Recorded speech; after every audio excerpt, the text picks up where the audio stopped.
All right, I think we are live. Hello, you guys. Hi. Hey, I was getting all fancy. I was trying to go through OBS and do this like with the slideshow and all the things, and then I didn't. So here we are. That's like this is our second time joining together today. So thank you guys so much for coming.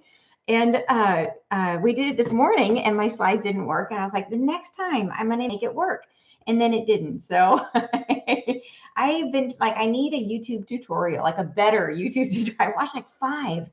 It should not be this hard, but I made it. I'm here, and you guys are here too. Thank you so much for joining. So, hello. It's so good to see you guys all joining in. So, welcome. It is so much fun to be here live with you guys. So I see everybody joining in.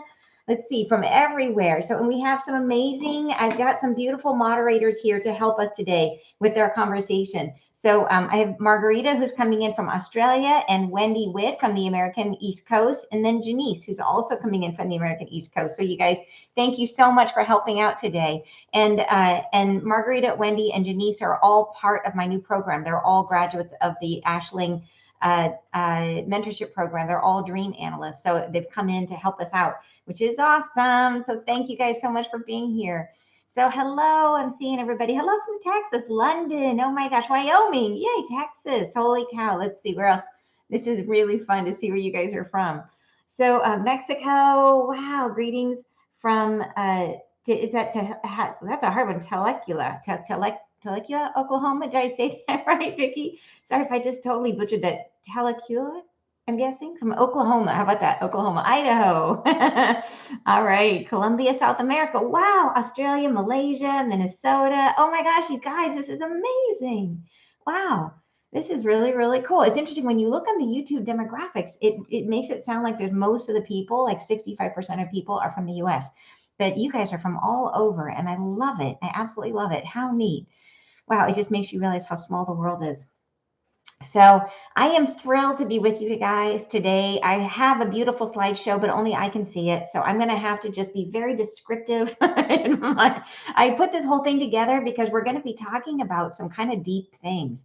And it's there. Some of them can be I that like having a visual would help for understanding it. And unfortunately, like I said, I can't connect the slides. So I will just as much as I can try to make it clear as we're talking about stuff. But I really am excited you came because I feel like that this deeper understanding of what's going on, this bigger picture of what's going on for us in this big shift that we're going through is really, really helpful to have. Just to put it all into context, but also to understand for ourselves, what does it mean for us, right? And where do we fit in this big picture? So I know we get great messages from the angels, and they're giving us the play by play, week by week, like telling us this is what we're going through right now. But they are like having this moment to kind of step back and say, okay, what is the like why now? Why are we going through the shift now? And what is the shift really accomplishing? Right. And how does it fit into the overall growth of humanity? Like, is this the first time this has happened? Right. Is this like, and so all of those kind of questions get answered today, which is exciting. So I was going to say one of the things I'd like to do is I'm going to go ahead and start it now. And I'm going to put a Q&A in here so that if you guys have specific questions about the program that I'm going to be telling you about, which is called Soul Convergence, which I'll tell you about as we go on, or if you have other questions that you want to talk about, to put them here in the chat and or in this Q&A. And I'm going to go ahead and launch it right now. Let's see. Put your questions here. Okay. So let's go ahead and start there. And that way, if you do ask a question, it won't get lost in the chat.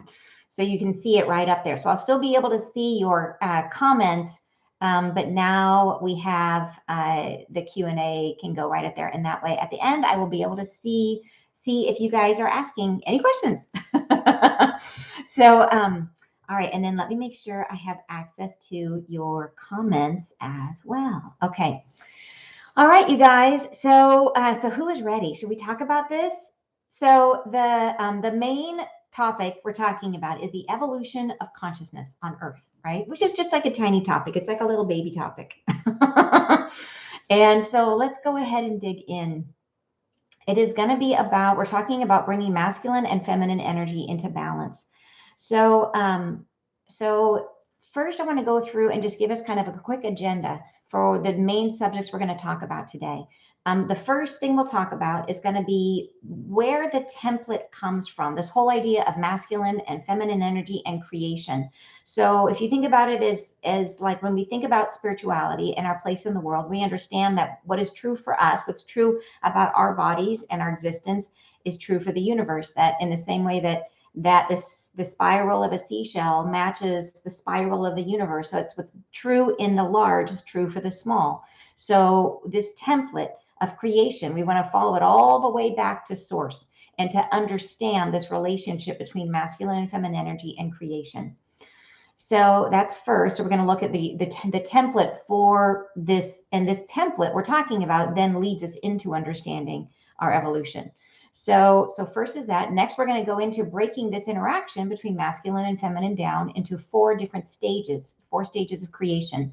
Then we're going to look at how that 4-stage cycle explains our shift in consciousness. And from there, we're going to look at, okay, so we've got 4 stages. Which stage is ours? Where are we right now?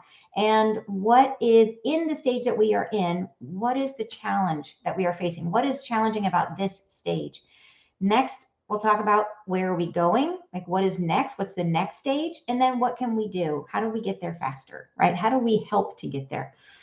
So, all right, so you guys ready? Let's go ahead and dig in. And I see questions coming in, which is awesome. And I see you get some specific questions. What I'm gonna do is I'm gonna go through the whole presentation because some of the stuff you guys are gonna ask is gonna be in here. And it may make you think of new questions. So go ahead and put them in and just know they won't be lost. And then I'll come back to the questions after we're done with the part that I have planned. Sound good? All right. So, okay, so part 1 is the template. How do we understand where this all came from? So we want to start with, imagine that we have a circle, which is like source energy, like a ball that's full of source life, right? That source is this, that this is all. And that life comes from source. So inside this ball that I have on my slide that you can't see is the ball that says source. And we understand that that is all things at once. So if it is all things at once, what that means is that it is everything, which is like inside the ball. And then it's also the nothing that's outside the ball, because if source is everything, it is both the everything and the nothing at the same time. So when we look at the picture, we identify the ball and we think, oh, that's source. But in truth, we see the ball and we understand that that's the everything that we're aware of. And then outside of the everything is the nothing that we're not aware of. And we have to understand that all of that is source too, that source is pervasive, source is everything. So if source is everywhere, even though we are looking at a ball and seeing that there is what's in the ball and what's outside of the ball, if all of it is the same thing, if it's all source, what that means is that everything is equal. That when we look back at sort of the origin of the universe, everything started out as equal. That there was no reason for movement or change because what's inside and what's outside is all the same. So there's stillness, right? There's peace, there's perfect balance, because you only have change, right? When there's difference. So imagine, just to spice things up, that source takes a breath. This original like sort of dot or ball of source takes a breath, right? And as it takes a breath, it expands and it creates movement or difference, right? Change. So in that inhale, it creates what we know as masculine energy, which has nothing to do with male or female. It's just a quality of energy we're calling masculine energy, and we're going to get detailed about what that is. So on the inhale, it creates masculine energy, and then it exhales, and that creates what we consider feminine energy, a quality of energy we call feminine energy. And this process creates life. All right, so now for us to be able to take this down to our bodies and to understand it in a really physical way, if you now take a deep breath and inhale and bring that in and notice the feeling in your chest, right? As you draw the breath in, notice what happens, that your rib cage expands and you become physically larger. You take up more space. And what you're doing as you do this is you are actually bringing in air, which oxygenates your blood, and that creates energy in the body. So you are expanding, getting larger, creating energy, right? This is what's happening as you inhale. So this is the feeling, the experience of masculine energy. Masculine energy starts things, first of all, because you start from rest. You You inhale, you begin breathing, right? And then you generate and build up energy, right? And you expand and you create movement. That is the feeling sensation of what masculine energy is in the body. So now that you've been holding that breath, go ahead and exhale and notice what happens. That when you inhale, it takes muscle, it takes force, it takes, like, you have to purposefully inhale and blow yourself up. But when you exhale, you don't force the air out. You don't go, oh, it's not that. You just relax and the air just lets go and it just flows out of you. And notice what happens to your body when you do it is that you actually become smaller. That as you are doing it, when you exhale, then you are taking that air that built up in the lungs and it is dispersing that lovely oxygenated blood out to the cells. It's moving blood out through your system, and it's bringing energy out to all the parts of you. And then it's also exhaling your carbon dioxide. So it is letting go, it's relaxing, it's dispersing, right? This is the physical experience of feminine energy, right? So it finishes things. Feel in the body as you exhale how the body just relaxes, how it's letting things go, letting that air go, that it's dispersing that energy, it dissipates the energy, right? It relaxes and then creates stillness in the body. So this is our physical way of understanding this rhythm between the masculine and the feminine. And would I be able to put the link to my slide presentation in the description? Oh, what a great idea. I had never thought of that. I wonder if I could do that. That is, let's see, I'd have to put it, I think I have it on OneDrive. I could probably share a slide. I probably could. You guys want me to do that? All right, so let me go ahead and if I do, let me get the link for you. Why not? Why not do that? I'm going to do it. Let me get a link for you. All right, hold on just a second. And here it is. And the slides, and let me get a sharing link. Okay. And hold on just a second.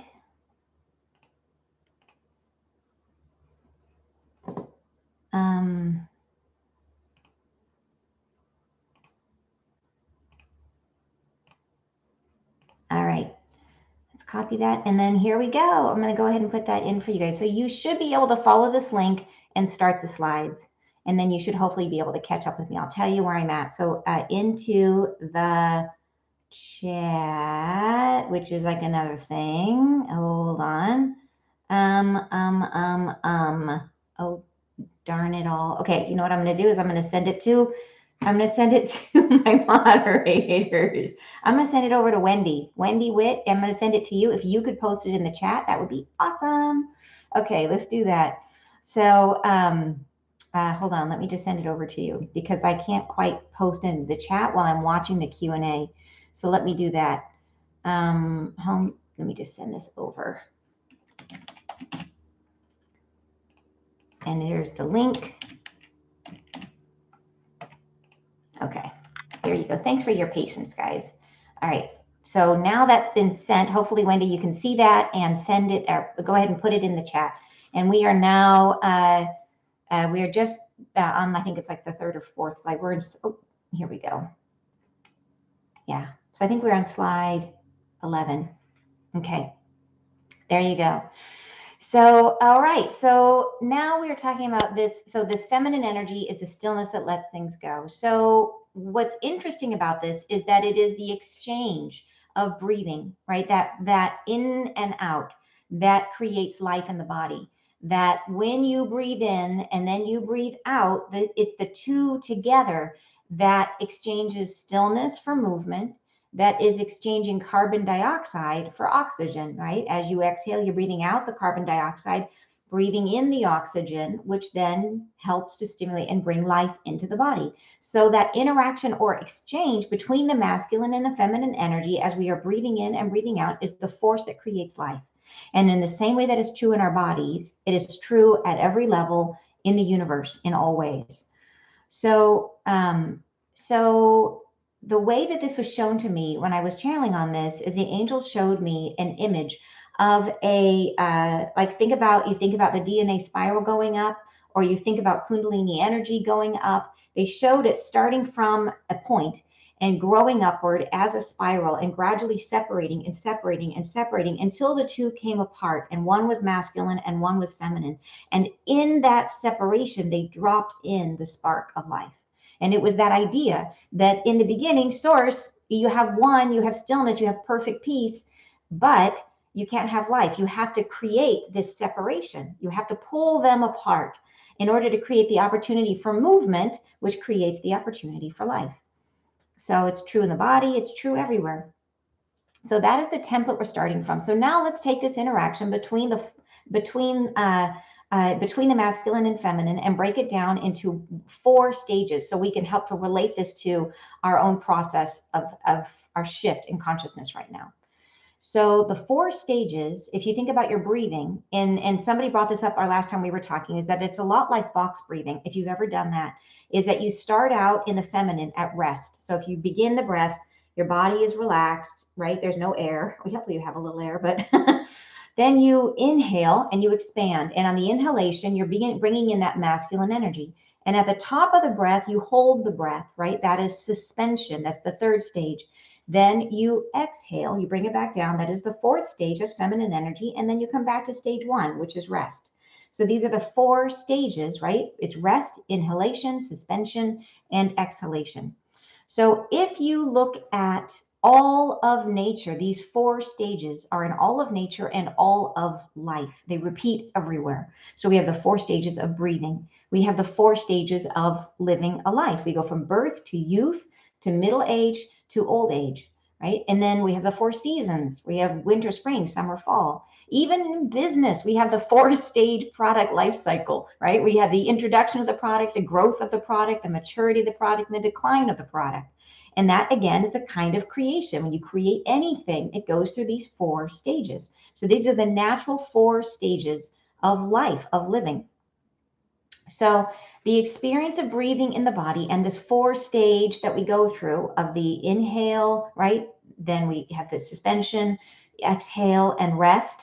Is a way that we can relate to the evolution of consciousness on Earth, because it is also a 4-stage cycle of renewal. Consciousness on Earth is a 4-stage cycle of renewal. So this is where it gets really interesting. So this 4-stage cycle is going to explain it to us. So as you think about that 4 stages of breath, now imagine that our star system is in an orbit, like in an oval orbit, right? In my slide, I had this very pretty oval orbit I was hoping to show you, but it can be broken down. The orbit can be broken down into 4 stages. So the first would be rest, the second inhale, the 4th suspension, the 4th is exhale. So it follows this natural ellipse, this orbit. So the big question we have then naturally is, well, what is it orbiting around, right? If our star system is in an orbit, it must be orbiting around something. And yes, it is. So it is thought that our star system is a binary star system, that it has a mate. And that mate is usually thought to be Sirius. So these 2 solar systems are out there and they're orbiting one another. So you have our star system going in its orbit, and then you have Sirius here going in its orbit, and the 2 of them are kind of crossing each other, right? They're orbiting right around one another. So in the same way that we think of the light and we think of consciousness, that consciousness is light. Like the metaphor is actually truth, that the closer we get to the light, the more consciousness we have. And as our star system orbits Sirius is another star system. So as we move in our orbit and get closer and closer to Sirius, and Sirius gets closer and closer to us, we have more and more light in our star system, and we are closer and closer to consciousness, right? We have more and more consciousness more light, more consciousness. So you can imagine that they're getting closer and closer together, more and more light comes in. What that also means is that as we move away from Sirius, as we move out towards the outer part of our ellipse, it gets darker and darker. So consciousness fades, right? And it gets to be less and less consciousness. So, and I feel like this is like this huge piece of information that's never talked about, right? It's, to me, it's so fascinating and explains so much. So one full rotation around this orbit to go all the way up, like close to Sirius, and then all the way away, and then all the way back again, that rotation takes about 24,000 years, right? People will say that's an estimate. It's like closer to 25,800 or something like that. This is not an exact science, but it is right in that ballpark. But most people refer to it as 24,000 years. And in that rotation of 24,000 years, we are all the way down at the end, at the bottom of the orbit, as far away from Sirius as we can get, right? So what that means, right? And this 24,000 year cycle, this loop, that this is supported in so many different thought traditions. So if you think about astrology, we have the 12 astrological ages, and each age is thought to be about 2,000 years, right? So if you add that up, that's 24,000. And we are currently thought to be in the age, going into the age of Aquarius, like leaving Pisces and moving into Aquarius, a new age of 2,000 years. So that supports that same 24,000 year cycle. It's the same thing in the Hindu tradition, is they have the idea of the yuga, which is the same exact thing. They break it down into 4 cycles, and it's the yuga cycle, and they call it 24,000 years. It's the exact same concept. And I love it when you see the same idea repeated in all these different traditions, because it's like lots of different people coming at the same thing and calling it the same thing or defining it the same way. To me, it says truth, right? When lots of people come to the same answer, to me, it's like, okay, there's a lot of truthiness in that. All right. So this phase, the 4 phases, like we have the 4 phases of breath, we have the 4 phases of our orbit as a star system. We can break it down into these 4 parts. Well, the place that we are in right now is the place that's furthest from Sirius, furthest from the light. So where we are right now, we have 25% consciousness and we are 75% physical. We are in the part of breath that we would call suspension, which is where you've taken in as much breath as you can hold, right? And you're holding it and you're getting ready to exhale. That's that masculine expression, right? And as we rotate, we go around, we will go back through, it will balance, we'll go into 50-50, 50% consciousness, 50% physical. And then eventually we'll rotate back up, getting closer and closer to Sirius, more and more light into the star system. And we will be 75% consciousness and 25% physical. And that is when we will be at rest. That's when we will be at the exaggerated expression of the feminine. So, and this continues, right? 50%, 75%, and then back to 50%, and then to 25%. So those are the 4 different phases of the evolution that we're going through, the rotation that our star system is going through that affects our evolution. So we inhale, right? And we express masculine, right? By expanding, pushing outwards. And then we shift and we exhale and contract and return to the feminine. So by relaxing to our natural state. Well, in the same way, our solar system, including the Earth, has been inhaling for 12,000 years, right? On its pathway farther and farther away from Sirius and moving toward the masculine. It's been a process moving towards the masculine. And now, right now, we are shifting and beginning to exhale. We're in that suspension of the breath, and we're turning around and going back to face the feminine and moving back towards balance. So that is where we are in the big picture, right? So let's talk about our current stage, right? So we are currently, like I said, at that very base of the ellipse, as far away from Sirius as we can get. We are at 25% consciousness. This is very dense. We always talk about how dense it is here, right? 75% physical, only 25% consciousness. Very, very dense time. And definitely a over expression of our masculine energy. We're not in balance. We're not at 50-50. We're 25-75. And so in order to really understand what this means for us, we have to have a really clear understanding of the differences between masculine and feminine energy. So let's go ahead and break it down. So the natural flow of our universe, if you think of the universe and think of that beautiful spiral that we always see, in my slides, I have a beautiful spiral. So those of you who are trying to follow the slides, It's the picture of the beautiful spiral is where we are now. And so that lovely spiral, think about as you see it, that you notice it's kind of denser in the center, and then it gradually gets more and more diffuse as it gets to the edges. And that is because as that universe expands, it is letting go, right? And it is diffusing itself. It is like the exhale. It's almost like it inhaled and it's just slowly blowing itself out. And that exhale, that breath out, is the dominant pervasive energy of our universe, of our entire universe. So the feminine, this idea of moving towards entropy, relaxation, letting go, that exhale is the dominant force, which sounds interesting. It's like it makes you question, but let's go into it and you'll see why I say that.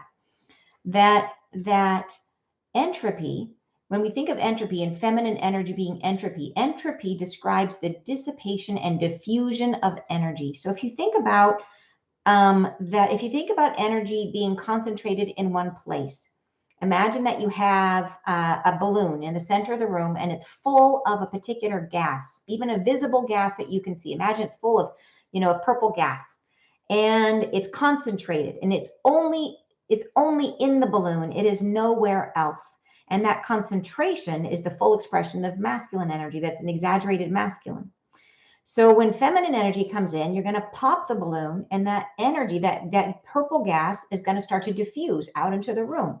And if you let it sit long enough, it will move into every single void. It will disperse until it is equally distributed throughout the entire room. So when it's completely evenly spread out, that is the full expression of the feminine, right? It's diffusion. It's perfect balance, right? It's perfectly everywhere. It is distributed. So that is the difference between these two things. So entropy, or feminine energy, shows up in your life as movement away from order and structure. And so that could be everything from the order in your house to the structure of a society, right? It could be the full gamut. So think about things relaxing, breaking down, falling apart, turning to nature. So imagine that if you leave anything, if you see if you see end of the world movies, and they show like New York City with like ivy and plants and jungle things coming and growing into the city. It's like, that's the idea of entropy, is that nature takes over. The flow of nature can't be stopped. It will gradually, this concentration of energy, which is a city, will gradually be taken apart and diffused back into nature, right? Be spread out and diffused. And so in your own life, and how it shows up in your, like, think about in your home, like the need to do dishes, if you don't constantly clean up after yourself, your life and your house will become chaotic. It will become messy, right? And that is because that mess, that gradually pulling apart things, right? The things molding in your refrigerator are just following the natural law of the universe. They're just gradually returning to the earth. And in order to prevent that from happening, it takes energy, right? It takes a ton of masculine energy to fight entropy in order to keep things tidy. Like, you have to continually do the laundry, you have to continually do the dishes, you have to have a refrigerator, which is energy, to try to keep things from molding, right? It takes constant effort to try to to resist the natural relaxation of the feminine that just wants to chill out. It wants to diffuse, it wants to share. So if we want to keep things in order and keep structure, we have to exert energy. All right, so hopefully, let me know if you guys are with me so far, if you have thoughts or questions. Okay, so what is the point of entropy, right? What is it? Why do we have it? It isn't destruction. So when you think about it, just like tearing things apart, like here you've spent so much energy, maybe, building a garden for yourself or whatever it is, cleaning your house, and then it just gets messy again. And it feels like, wait, it's just so destructive, right? It wrecks things, but that's not what it's trying to do. That is not what feminine energy is all about. Feminine energy is about distribution. It just so happens that it doesn't always agree with our efforts to keep our lives orderly. But the goal of feminine energy is to take energy out of the specific. So imagine that balloon is holding all the energy for itself, and feminine energy wants to take that energy and give it to everybody. It wants to pop that balloon and send that energy out to the whole room, to the whole world if it could, right? So it is taking energy out of the specific and integrating it to the whole. But here's the key piece of this, which I think is incredibly important to know, that feminine energy uses that energy to grow the collective. So think about that if you have something like, say you have a plant that's a lovely flower, and then that flower is expressing its masculine energy, but then it dies and it exhales, right? And it returns to the soil. And in that process, the feminine process of them being digested by the earth, all the nutrients, the nitrogen or whatever came into that plant, then return and are used by all the other things around it, right? By all the bugs and then the new plants and everything else. Is it's taking it to grow something else. And that's the idea, is that the masculine tries to grow the specific and the feminine tries to grow the collective.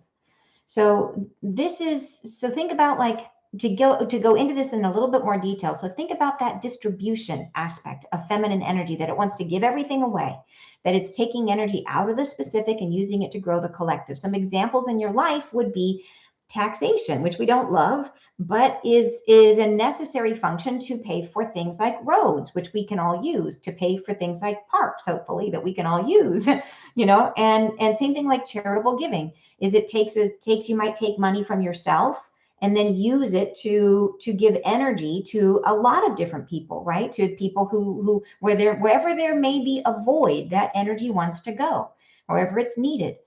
Same thing with decomposition, like we were just talking about with the flower. Same thing with another example would be rain. Is imagine that the ocean is like a body of energy and it's all in the ocean. But then how do you then disperse that energy? Well, it goes up into the clouds and it rains everywhere, right? It's evenly distributed wherever those little raindrops are going to fall. So that's the idea. And then look at what happens, right? It grows. Same thing is the same idea with charitable giving, as you have money in one pocket and then you share it and you give it to lots of people, and then that hopefully creates growth in their lives and growth in the community, which then in turn supports you, right? That's the whole idea of this feminine energy, is about the collective, about growing all of us. So on the other hand, to give us again the counterpoint, masculine energy works to generate energy and consolidate the needed resources to direct, organize, and provide the structure needed for specific expansion. So anytime you want to build anything at all, you need masculine energy. You need that, and we all have it. We all have masculine and feminine inside of us. But anytime, and that specific thing, it could be a person, it could be a project, a house, a company or a business, a network, a country, a family even, or a partnership. So each one of those is a specific thing. So if you want to have a great partnership, you have to put energy or masculine energy into it. You can't just let it rest and fall apart. you have to work. I always say it's work, right? You got to put work into it. And that's the same with everything. Same thing with it, like a project, a house, a business. Absolutely, you have to put energy in. And it is about the masculine piece of it. Is, as I was saying, is about consolidating the needed resources. You have to gather things up, like that breath. You have to breathe in the air, gather the resources, right? And then you have to direct, organize, provide the structure. So you have to say, okay, I'm gonna, like with building, you have to have plans. You have to have like even in the body, like for example, the skeletal system would be masculine energy, giving us support, right? Giving us structure, helping us to grow, supporting us so that we can grow on top of it. That's the idea of masculine energy. All right. So now let's bring it back to the body so that we can relate it to ourselves. So if you go back to the breath and you say, okay, you expand the lungs with oxygen, which is masculine energy, right? You're breathing in, expanding, and then that oxygen, where does it go? It moves right into the lungs. And then you get ready for the exchange, which is creation. And when feminine energy comes in, you exhale, it distributes that oxygen out to the body, right? It moves it out to all the cells. So it's three things that are happening. There's the inhale with the masculine energy. There's the exchange where life is created, right? And then you go through the distribution where that energy is shared with, in this case, the collective is the whole body rather than just the lungs. The lungs don't get to keep it. They get to share it with the whole body to keep the whole body alive. And hopefully, as we said, to help the whole body grow. So in second example, carbon monoxide on the reverse is concentrated in the blood, right? That is, as we move or whatever, we concentrate carbon monoxide in the blood. And that concentration of carbon monoxide would be considered masculine. It moves to the lungs, which is the exchange. And then as you exhale, right, that's distributed. That carbon monoxide goes out and it feeds the trees, good for the collective, for the whole of the planet.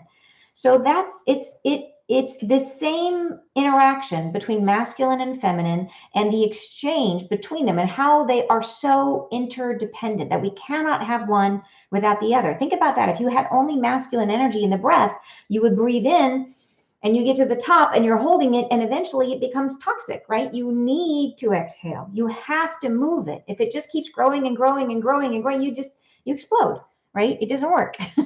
You have to have both, the exchange. So more examples. Think about when you are awake, being in the sun. These are examples of masculine energy, right? Source is energy. Sun is energy. You're awake. That's a masculine state. You are out in the world. You're having experiences. Now you turn around and you go to sleep, and that's rest. So that's feminine energy. And when you sleep, you subconsciously integrate all and process all those experiences you just had. And you process them to the whole of your being, right? To your higher self. So you take the experience of the day, which is concentrated in one day, which is masculine concentration, and you share it, right? To the collective. You share it to your higher self and you make it become part of the whole. So this is how the two relate. Does that make sense? All right. So the feminine energy, as I was saying, it never stops flowing, right? It's an uphill battle always for your masculine energy against the natural flow of entropy, which is feminine energy, right? And so you have to continually generate and try to balance or resist that natural flow of feminine energy. So this is the tension, is that feminine energy is just kind of like, catch me. And the masculine is like, okay, I'm right here. And that's the dynamic, but you have to kind of keep it. Like, where is that balance going to be made? Where is that balance in each of us? All right. So in a nutshell, most important thing to keep from this piece so far, from everything we've talked about so far, is that masculine energy that we all have masculine energy and feminine energy, does the things that are needed for growth and expansion of the part, whereas feminine energy does the things that are needed for growth and expansion of the whole. Right? So they work together and they're symbiotic, but they are also at cross purposes. So they create an exchange between them, which is birth and creation. So let's go through a couple examples of masculine and feminine energy to help this really sink in. And I want to show that both of these energies are needed. Both are super positive. They do different things, right? So in masculine, in divine masculine energy, we have order, which is useful, helpful, right? In divine feminine, we have freedom, also helpful and wonderful. In masculine, but they're opposite. Notice how they are opposite. That you can't have too much because then it gets to be an extreme. But if you have it divinely expressed, you have order. Divinely expressed, you have freedom. The divine expression of masculine is structure. The divine feminine is flow. Divine masculine is aggregation. Divine feminine is dispersal, right? Again, opposites, but they're both divine. Divine expansion, divine relaxation, right? Starting, finishing, right? Doing and being. Masculine is part, feminine is whole. Masculine is concentrated, feminine is distributed. Masculine is self, individual, whereas feminine is all, the all. Masculine is individuation, whereas feminine is oneness. The masculine is physicality, and feminine is spirituality. Masculine is strength, and feminine is softness. So this gives us an idea that, yeah, these are opposites, but they're both positive. It isn't an opposite of like one is good and one is bad. It is both are needed, both are beautiful. And we need a divine expression of both. If we have balance, then we're divinely expressing both. And then that is when you become literally magic. If we can get to that space, we become magic. All right, so this brings us back to where we are right now, which is at this extreme expression, which is where we are not in balance, which is where we are in overexpression of masculine energy. We are at 25% consciousness and 75% physical, which is our current state. We are at that moment, that suspension of the breath, getting ready to turn, right? So what is the challenge that we face right now? Well, this last 12,000 years, right, we have benefited from this journey of understanding our masculine energy. This has been one giant inhale for the star system, right? That we have been in one giant 12,000 year inhale, working our way around. And during that time, we have benefited, humanity has benefited enormously, right? Because what it brought to us was all of the structure that we needed to be able to grow, to have the society that we have right now, so that we can have technology like this, where we can connect from around the world, right? So we went through the Stone Age, the Bronze Age, the Iron Age, the Industrial Age, the Information Age, right? And this has brought us, all this time, it has gotten us to a place now where we have just gone a little too far into the masculine. So we are at that place of having gone past our balance and into an over expression of masculine energy.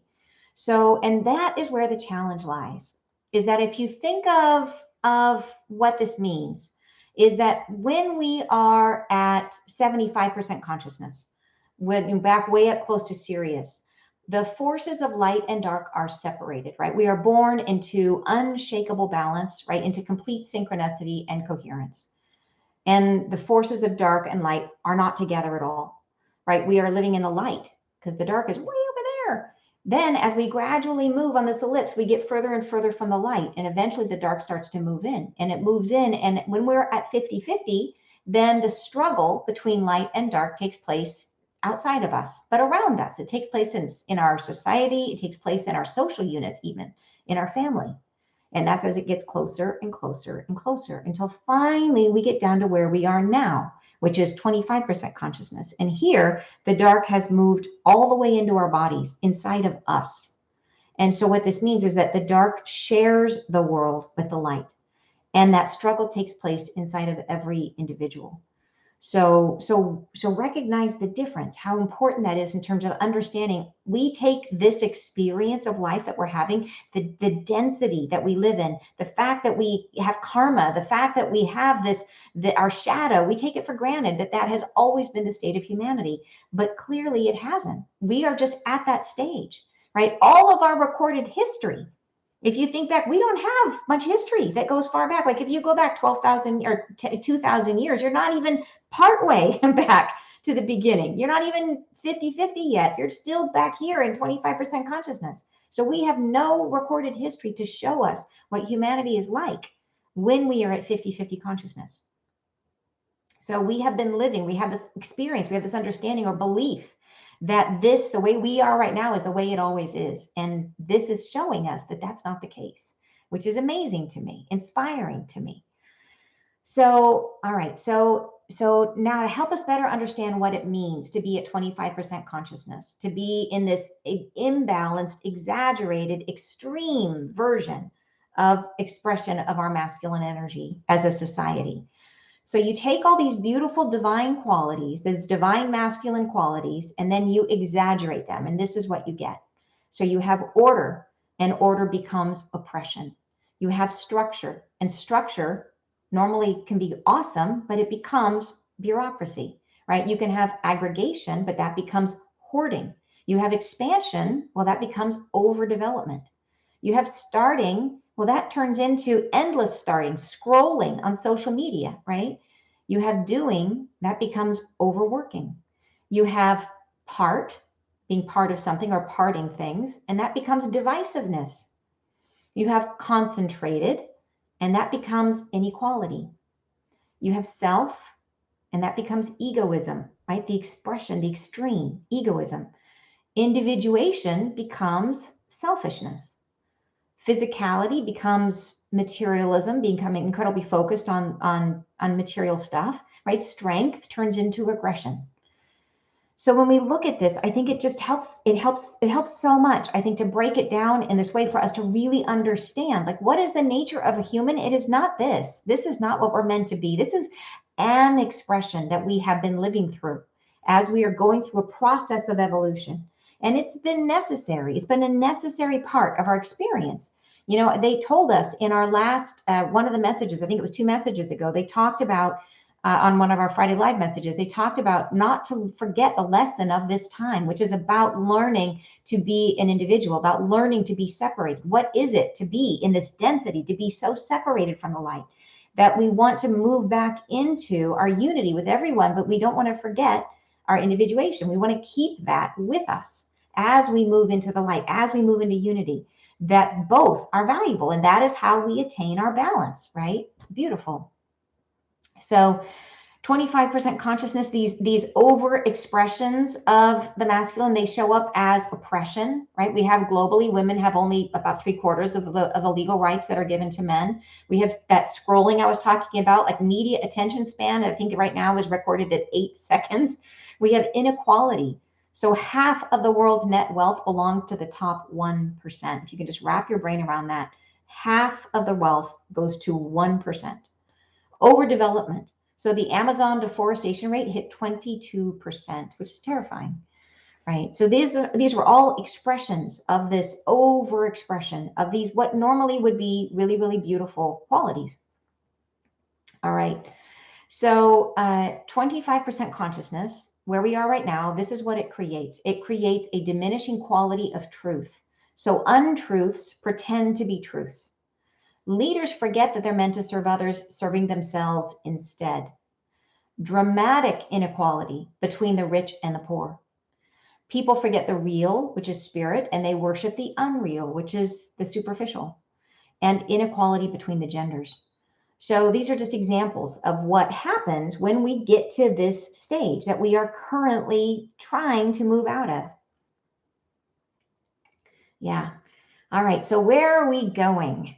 All right. So, and you guys might be asking, because you know the angels, and you're like, 12,000 years. Like, that's a really long, like the now that they talk about, that's like such a long now. Like, none of us are going to be around in 12,000, not even in 100 years. You know what I mean? Like, how are we going to do this? So, what does this mean? And so, what I would say is that where we are right now, remember I talked about how you have the inhale, you have the point of suspension, and then you have the exhale. And we right now are at that point of exchange, and we are getting ready to turn around in that orbit and face the light. And this is such a key moment and such an incredibly exciting time to be here. Because what this means is when you turn and face the light, like when we turn around, when we make it through this bend, and then all of a sudden we make it around and you feel the light on your face, right? You can't deny it. It is the experience of, at one point we were heading south and we had all the goals associated with going south, and then something happens and we turn and now we're facing north and we have all the goals associated with facing north. So the things that drive us in the new place that we are in have changed, and that changes everything. So even though we are at the beginning of this expression, we're at the beginning, we are just now turning to face the light. Once we face the light, that is the material change that will change everything for us, because everything we see, it's sort of like, imagine if you are in the dark and then you turn around and the sun comes up over the horizon and it hits you. And everything, it doesn't matter if you are 100 miles closer to that sun or not, it's still going to hit your face, right? You still are facing the light. All right. So we are going from growth and expansion of the parts. This is how it changes us. As we move to turn the light, we go from growth and expansion of the parts, which is what we've been in, which has been the growth of individual companies, the wealth of individual people, the growth of one country over another country, right? That we are moving from that separation from each other into the growth and expansion of the whole. So that means energy shifts away from the structures and methods of accumulation. So think about that. That's all the structures we think of, that banking systems, political systems, government systems, education systems, media systems, and toward the process of diffusion. right? Supporting the collective, supporting the earth. So this is decentralization. This is equality. This is renaturalization. So that does not mean that in this new stage that we won't have structure, because structure is a divine masculine quality. We're not trying to eliminate the masculine. We're trying to balance it. We're trying to bring it into balance with the feminine. We want to keep all that beautiful, that structure and organization and the things that can help us. It's like you can't have a body without a skeletal system. You have to have a skeleton to hold us up. And we want to keep that. So it doesn't mean that all of the structures will go away. The structures that will suffer are the ones that are focused on the growth and expansion of the one. And the ones that will thrive, because we're turning to face the light, our goals change. So the things that will survive and thrive are the things that are there to support the whole, to support the collective, to support the earth. And there are plenty of companies out there that are willing and ready to make this bend, right? So there will be structure still. And it will be a thing where it will be just like we are learning, it will be a learning experience for the structures in our world. But there is an awful lot of things that have to unravel, because there's an awful lot of things that are holding in place. It's almost like this incredibly dense meshed network of things that are put in place to hold the power structure as they are, to keep the wealth where it is, to keep the power where it is. And we have to go through a process of just peeling that away and getting to a space where we can have flow again, so that we can have decentralization, so we can have dispersal. So it is, and if you think about the word decentralization, it means like, rather than having, even in the way that business is done, rather than having like the great way to accomplish things in the past, in these past many years, has been like just-in-time manufacturing, where you have, you have everything coming in as you need it. You have like specialization. That's what I'm trying to get at. You have specialty. You have like one company or country that is known for doing only one thing. And that is not going to work as well. That we're going to need to have more localization, more needs met by the people around us, stuff that's grown and produced around us. And so, yeah, there's going to be a lot of things that happen that force us towards that. And renaturalization is a thing. So it is like, what are the places where we are expanding into the rainforest? How can we start to contract and just not need as much, so that the earth can come back, right, and reclaim itself? So, okay, so we have the interaction or exchange, right, between masculine and feminine. That is the force that creates life. And we are preparing, as part of this exchange turn, right, to disperse, and I love this, disperse the accomplishments of civilization into the growth of humanity. So everything that we have accomplished in this 12,000 year of building, we are getting ready to disperse out for the growth of humanity, right? And so we are getting ready to exhale.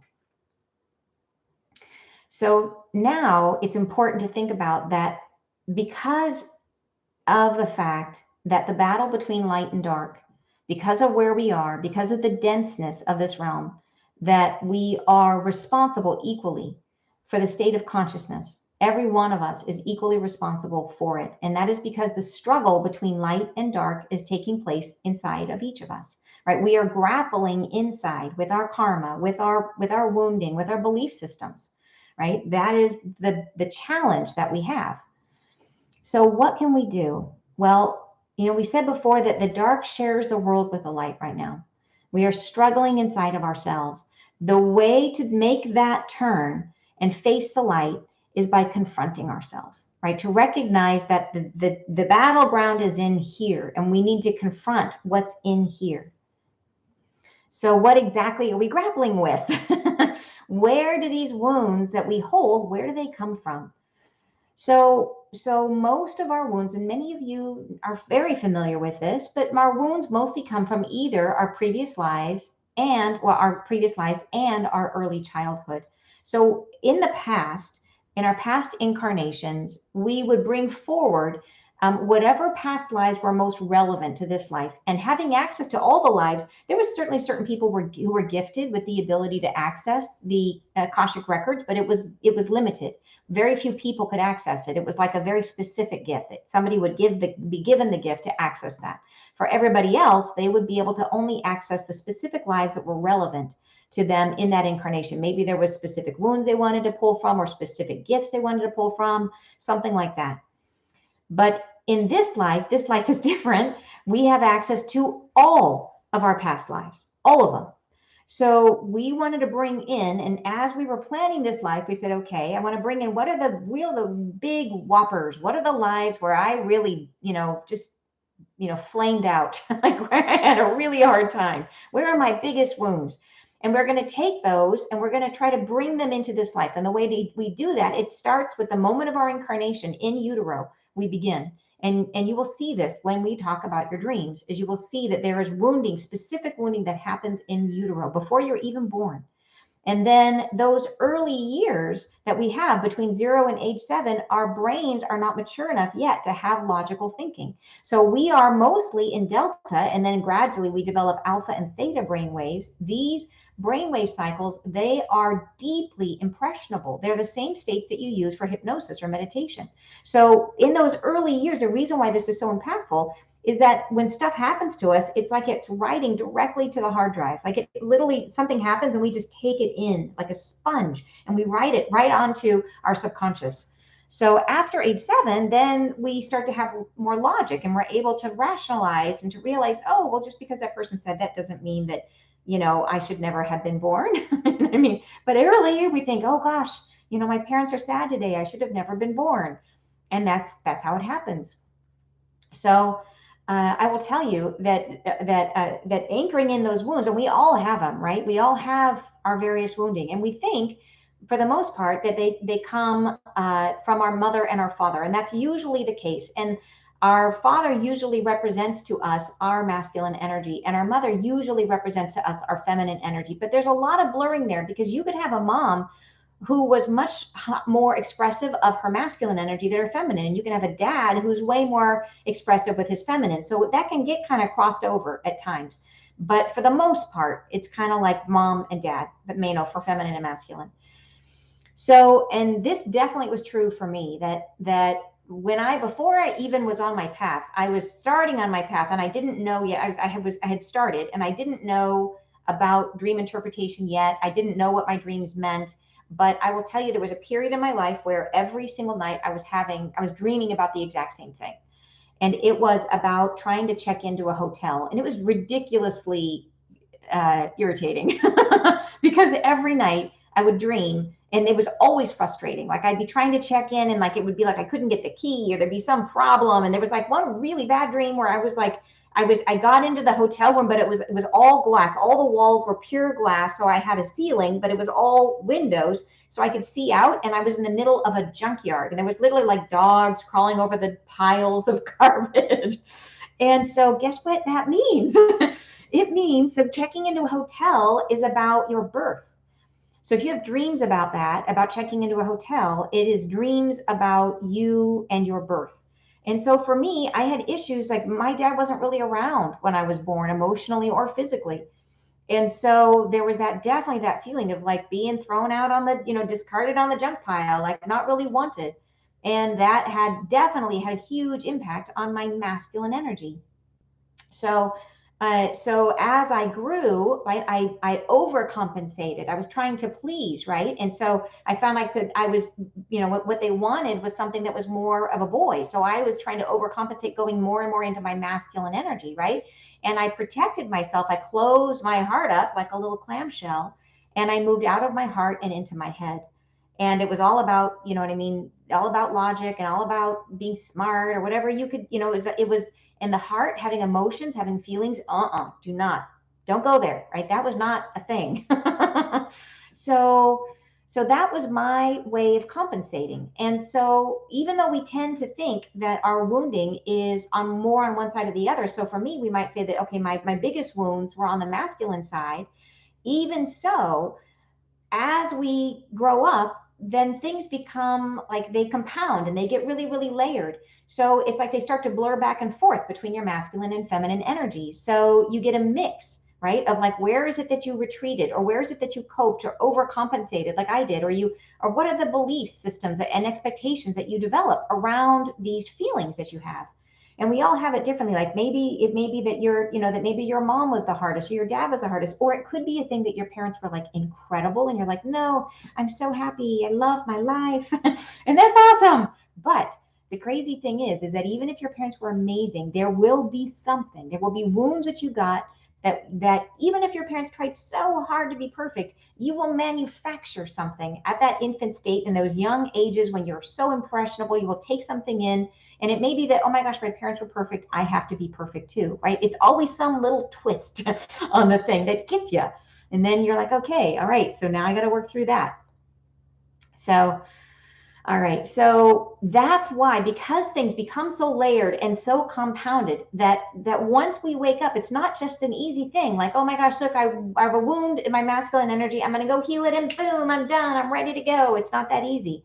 It's really complex because it is, like I said, it's hidden all over in there, and we pull a little here to make up for that, and we bring in a little bit of more of this, and it's like we're creating this super creative recipe of who we're going to be. So once we wake up trying to find these wounds and to try to heal them, that really becomes the work of a lifetime. So the goal for each of us in every lifetime we've ever had has been to become balanced. Like the goal when we are up, like on the other side, and we're planning this life, we're like, yeah, I'm going to do it this time. I'm going to be awesome. Like put me in, coach. I'm going to meditate every day, and I'm going to face myself, right? The goal is to become balanced and centered and connected, right? To be in flow. Like that's what we think we're going to achieve. But if you look back through history, like the people who have achieved this are like the super famous gurus and like the saints and people like that. Like there's just not a lot. There's not a lot of them, right? And that was the past. But now is different. Like this is a different time. So we have this opportunity to heal now that we never had before. And part of the reason it's been so hard in the past is that, like I was saying, it's not only is it super hard to see ourselves, but on top of that, that once you see yourself, you might see a pattern, for example, in your energy. You might notice that, wow, I'm always dating the same type of person, or wow, I keep having the same kind of interaction, the same type of boss at work, right? I keep having these really crabby bosses or whatever, or I keep getting, let off from my job or whatever. There's a pattern. You're like, why is this happening to me? Where is this wound? So you might see the pattern, but you don't know how to let it go. Right? That's the next piece. How do we heal it? Once we find it, how do we heal it? And then say that you find a healing practice. Maybe you are a healer. But the challenge is that most of the time, if you're working on something, you maybe, you know what the wound is, you're working to heal it, but you really don't know if the healing is working or not. Like you might see change in your life, but maybe not. And so you're like, okay, is this doing anything? And that can be really, really discouraging in the process.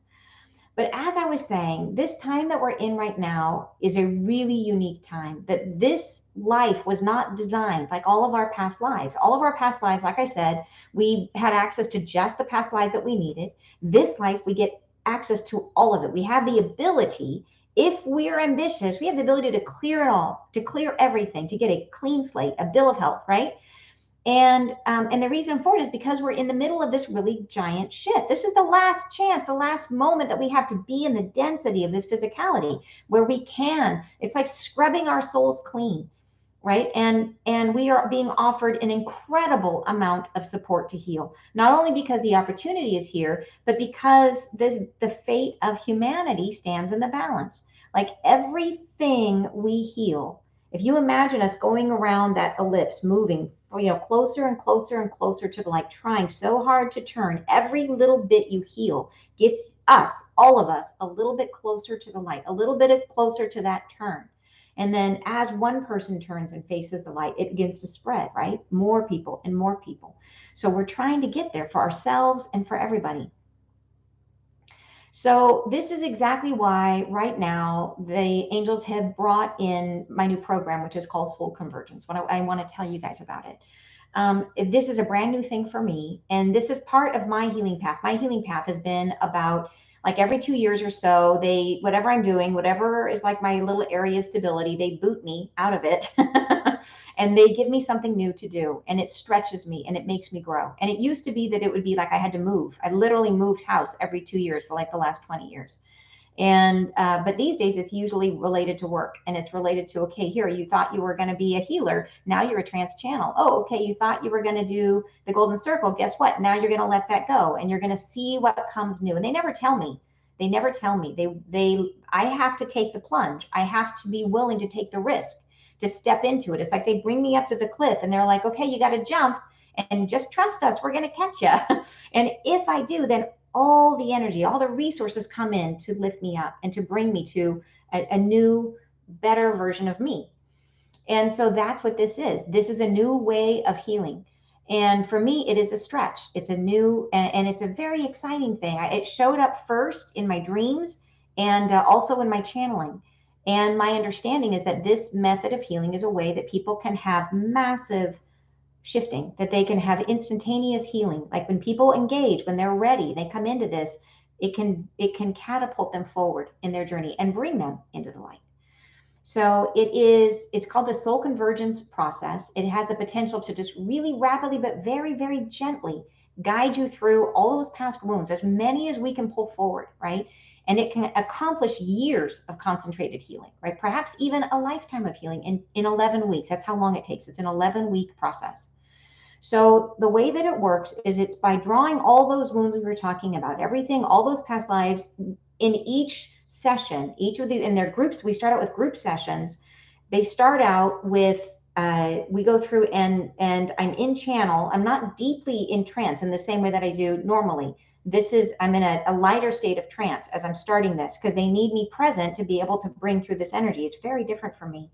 But they start to call into your body all of these energies, and they come up, and it's not important for you to have specific memories come up. If you don't remember your early childhood, it doesn't matter. What's important is that you have the feelings come up and the emotions come up. And it might even be, you might even just feel it as densities or pain in the body. However it comes up, that is awesome.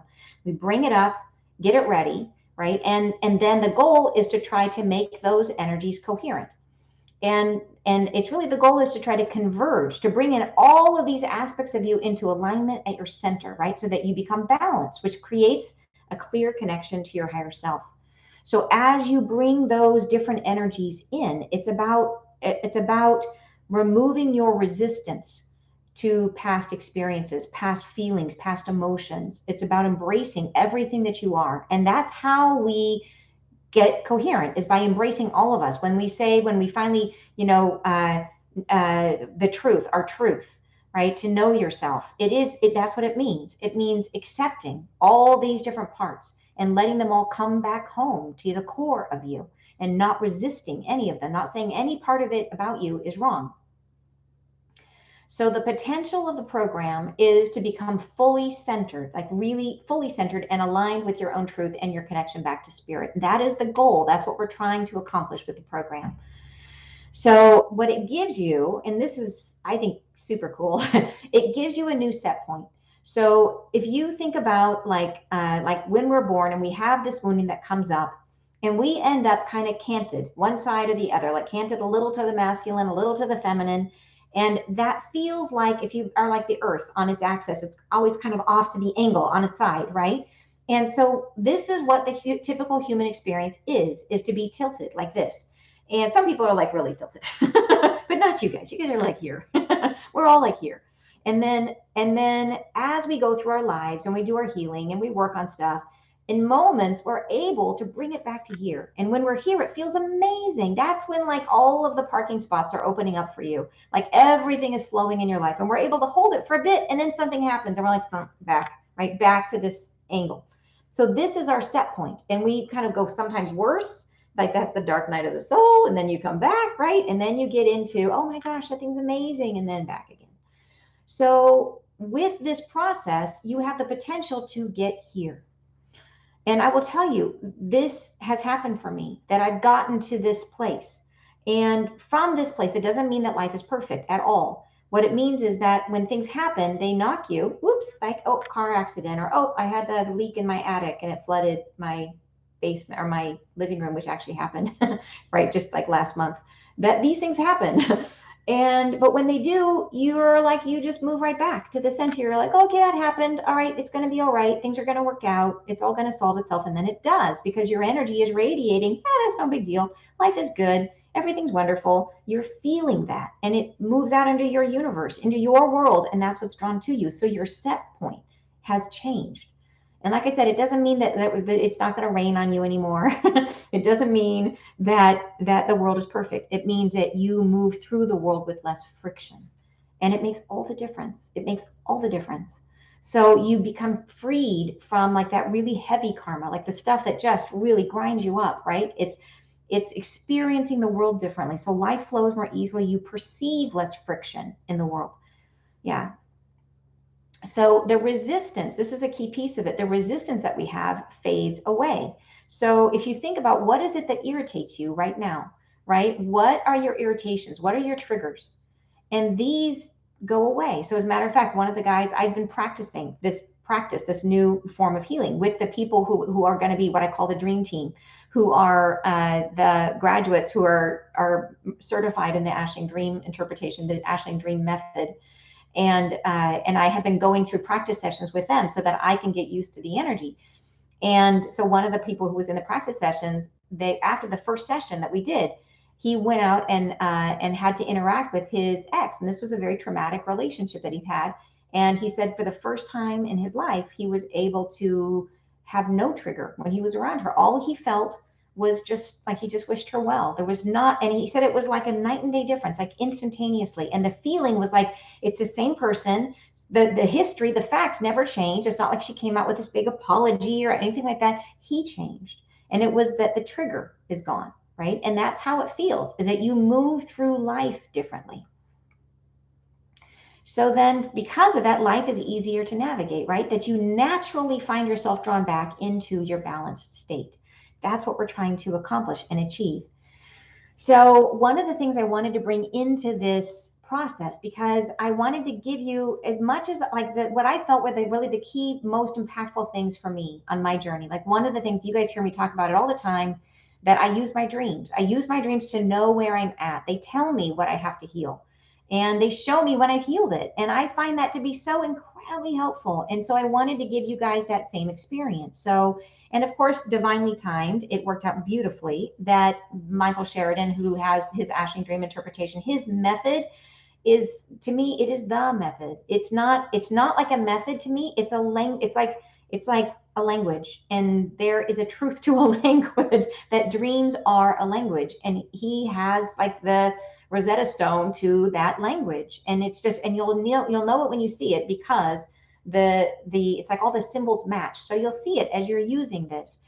But he had multiple graduates who are now certified, who are amazingly talented and skilled at using this process. So as part of the process, you will have 4 sessions. You can time them during the process with a dream analyst who will meet with you, who will show you exactly how this is showing up in your dream. So that question of like, how is this affecting me? Like, is it working? Am I healing? It will be showing up like night and day in your dreams. You can't miss it. It's right there. So they are trained to spot and to be able to explain to you the symbols showing you exactly how you are changing. And it can also show you, okay, great. And typically the way dreams work is they will show you, okay, you have wounds in your masculine energy. And then you heal that. And the way that you know, and all of your dreams, every single dream will say the same thing. They'll be like, you got an issue from birth. Like me and my hotel dreams every night. It was always different hotels, but it was the same dream over and over and over again. As soon as I cleared it, my dream shifted immediately. And that's when you know something has changed. That's when you know you've healed, is all of a sudden they're onto a new theme. So that is what you will experience. And the dream analyst will help you do that. You'll get 4 30-minute appointments. During those appointments, you meet with them, you share your dreams, and they're going to guide you through not only understanding it, but also helping you to understand how to use those dreams to help your process. So it will be I'm so excited about this, because it also gives you that one-on-one, like somebody you can choose to go to the same person each time. So you have a coach who's there with you, who can help you and who can understand your journey. So, the way the program is made up is it's an 11-week program. We start with masculine healing. And one thing I have to say is it's important during this program to not do any other methods of healing, because it's like a process that you're in. And if you do another type of healing, it can stop the process. So it's a time that you have to be committed to doing just this. So we start off with masculine, because masculine energy is the support and feminine energy sits on top of it. So we start with our masculine energy. We're going to go through 4 weeks of these sessions. The sessions are intensive. And I will tell you, like I said, they're loving and they're gentle, but understand that we are bringing things up to clear it. And so the sessions start out, like I said, is that they'll bring up the stuff, and then they bring in this energy after you have risen everything up. Then comes in the energy of self-love. And this energy the idea is, it's almost like if you imagine a gong, and that gong is radiating into your body the energy of self-love. And what we want to do during this whole process is we want that energy, we want to just keep hitting that gong over and over and over again, and let that energy just vibrate continually through you, so that what you are feeling, that what your body is radiating all the time, is this amazing self-love. And then we go through the process. It's like a washing machine. We're going to bring up more stuff, and then more self-love, more self-love, more self-love, right? And that's the process. So we need regular applications of the energy. We have to keep hitting the gong. So every week we do 2 sessions. We'll do a session on the Saturday and a session on Tuesday, and then you'll have recordings from those sessions. So the goal is to do the session and then listen to the recording on the other nights. Session and then recording. And if you can't make a session or 2 or several, if you can only make the Saturdays or the Tuesdays, do not worry. The recordings serve like a portal. They open a connection between you and the angels. So they will work just as powerfully as the live sessions. So the key thing is you just have to not skip. You can't skip. You got to do is the more you can do it, the better. If you're only doing it twice a week, that is okay. Just know that it will work more. It will work more. The more you do it, the more it works. So if you can do it every day, if you can do it 3 times a week or 4 times a week, listening to the recordings, even better, right? So that's the goal. So we start out with 4 weeks of masculine energy, and we'll do like sessions Saturday, Tuesday. And then as you have dreams, you book sessions with your dream analyst, and you'll meet with them, and they'll guide you through what's happening for you in your subconscious. So, then we will have 2 weeks of breaks from session, because you need a time to rest and integrate between these 2 energies. So 4 weeks of masculine, 2 weeks of rest. And during that time, if you can do the sessions with the dream analyst, which is a great time to do it, then we move into, in the 6th week, we move into feminine energy. And we do 5 weeks of 2 sessions a day, 2 sessions a week of feminine energy. And we're going to work through that for 5 weeks together. So, and by the way, if you're worried about not dreaming, if you say, I never dream, I've never remembered dreams, that is okay. Don't worry. That number one, I want to tell you, the healings will work regardless. If you sleep through the healings, they will still work on you. If you can't dream, the healings will still work for you. All you got to do is show up. If you show up, it will work for you. But if you don't dream, there are several methods we can share with you that will help you dream. We can do a healing on remembering dreams. But there are multiple things you can do, including simple things like if you haven't had a dream and you really want to have one, set your alarm 90 minutes before you're meant to wake up, and it will wake you up and then go right back to sleep again. And that's a 90 minutes is a full sleep cycle, so you still will get your good rest, but that's what stimulates the dreams. So it's much easier. The time that you're going to remember dreams is typically in that right before waking up in the morning. That's when you get your dreams. So that is one method you can use, and there are many others.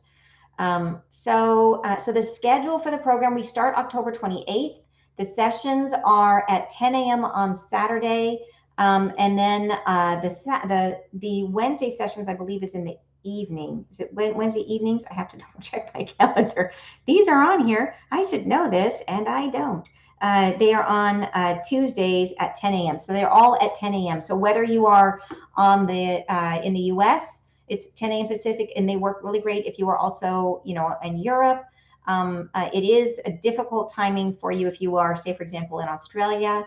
But if you can make it to some and then do the recordings, it will still work for you.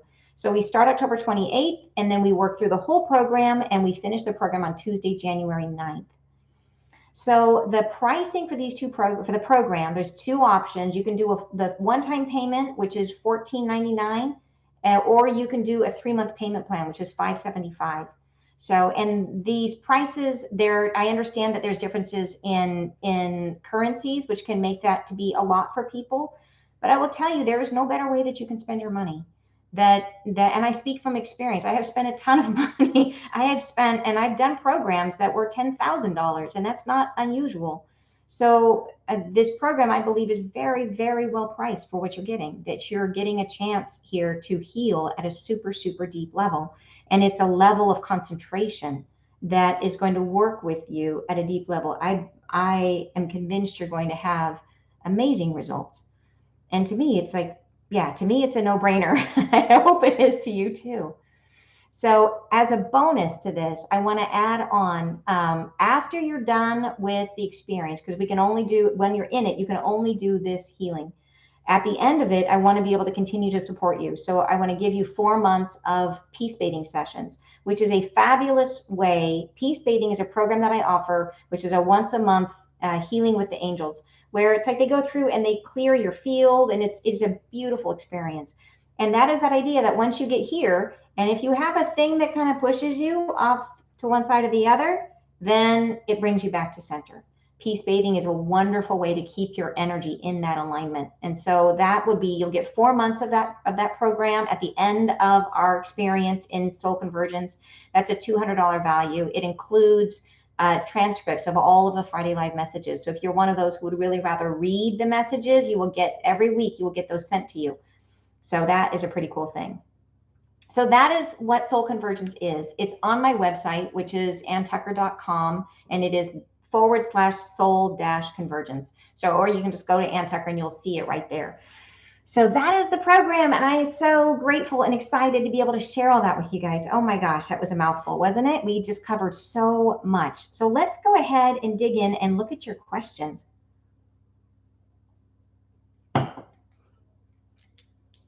All right. So let me go down here and see, where is it? Okay. So for those of us who can't do the soul convergence because of the time difference or funds, what simple things can we do to try and heal individually?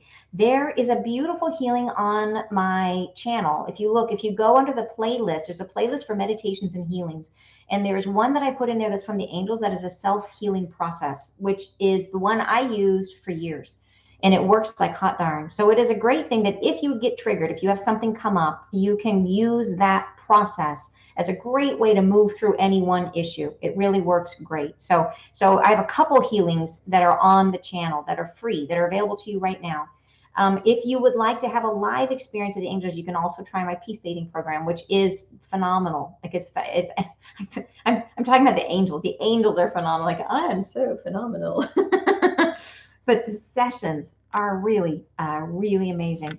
So that is another, and that's at a much lower price point. It's spread out. The sessions actually price out to be the same, but if you're doing just one a month, so it is easier on the budget. So that's why, like I said, I try to make Soul Convergence affordable, as affordable as I can. It's just that we're doing so much in such a concentrated period, which is why it feels like a big budget hit. But you're getting a lot for what you're getting. So peace bathing is a recommendation, as are the free healings on my website. You say, will there be another series offered after this first 11-week session? I'm coming to completion with another program, and there will be overlap in the conclusion of this one. Yes, absolutely, Sherry. I'm planning on offering it at least twice more in 2024. I will offer it again. So for sure. Yeah, thanks for asking.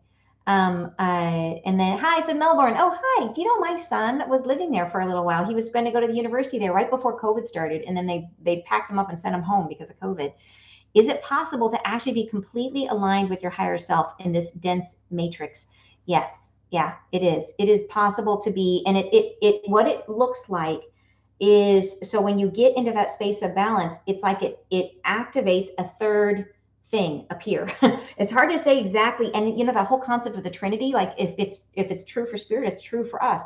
There's this third connection, and then you start working from your higher chakras, and it moves up, and and it's interesting, like you say, is it possibly fully aligned? I think it is a thing where you move in and out of it. It's like there's times, it's like a radio signal where sometimes it's coming in just so clear, and other times it's a little staticky because of weather and atmosphere and your mood, and you know what I mean. Like that can, you can have a bad day and you can lose it, but you get back to that center, right? You come back here, and that's where your connection is. So yeah, I would say absolutely. How do you know you are meditating correctly? Great question, Maggie. And I think it's, I would say there's to, if the best thing I would say is to let go of the idea of being correct, and to say that meditation has to work for you, that you don't have to work for it, that it is there for you. So you get to define it. So when I first started, like I remember back before I was on my journey, I tried meditating and I just fell asleep every single time. And so when I first started meditating, I did a walking meditation, which I have an elliptical, and I would go on the elliptical and I can hold on so I don't fall off. And I would just have my eyes closed, and I still do this. I still meditate on there. And it's fabulous for me because it keeps me awake. I'm doing two things at once, and I can have full on journeys when I'm on there. I can have, interactions with my guides and the whole thing when I'm on there. So that is one possibility. There's so many different ways to meditate. So I would say if you go into it with, just go ahead and, like, even if you just have quiet time. And here's the other thing I would say is that a lot of time the value of the meditation is not what happens in the meditation, it's what happens after it. That you can be in meditation and you can be like, like kind of half there and half not, and nothing's happening, but you're calming yourself and you're creating space in your system. And you walk away and you're like, yeah, I'm more relaxed. That's nice. It's good. But then you go out into your day, and then all of a sudden there's all this synchronicity and all these good things start happening. And it's because you quieted your field. So I would say release any feeling that you have to do it a particular way. Release any feeling that you have to be good at meditating, and just let it be what it's going to be. And if you have a bad meditation, like if you're in there and your brain is like monkey mind, like crazy, it will be better at the end, and you will see the rest of your day is better. Yeah. Um, uh, so, all right. So you're saying, where is it? If some humans live from their whole balanced sovereign soul with their human body, why does their light get absorbed by Earth's gravity? Oh, wow. That's okay. Let me think about that. That's the complex questions.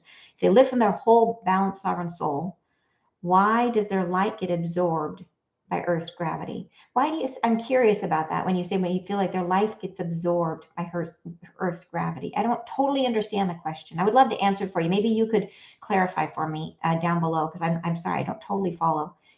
Aeneas is saying, I asked prior, please. Oh, but when finally reach 75% consciousness, won't we eventually go back to the lack of consciousness and start this all over again? Oh, thank you so much for asking that, because I think that is such an interesting question. Is once we go through this cycle of this ellipse, do we get all the way up like, oh my gosh, amazing, we have 75% consciousness? Do we turn around and come back and lose it again?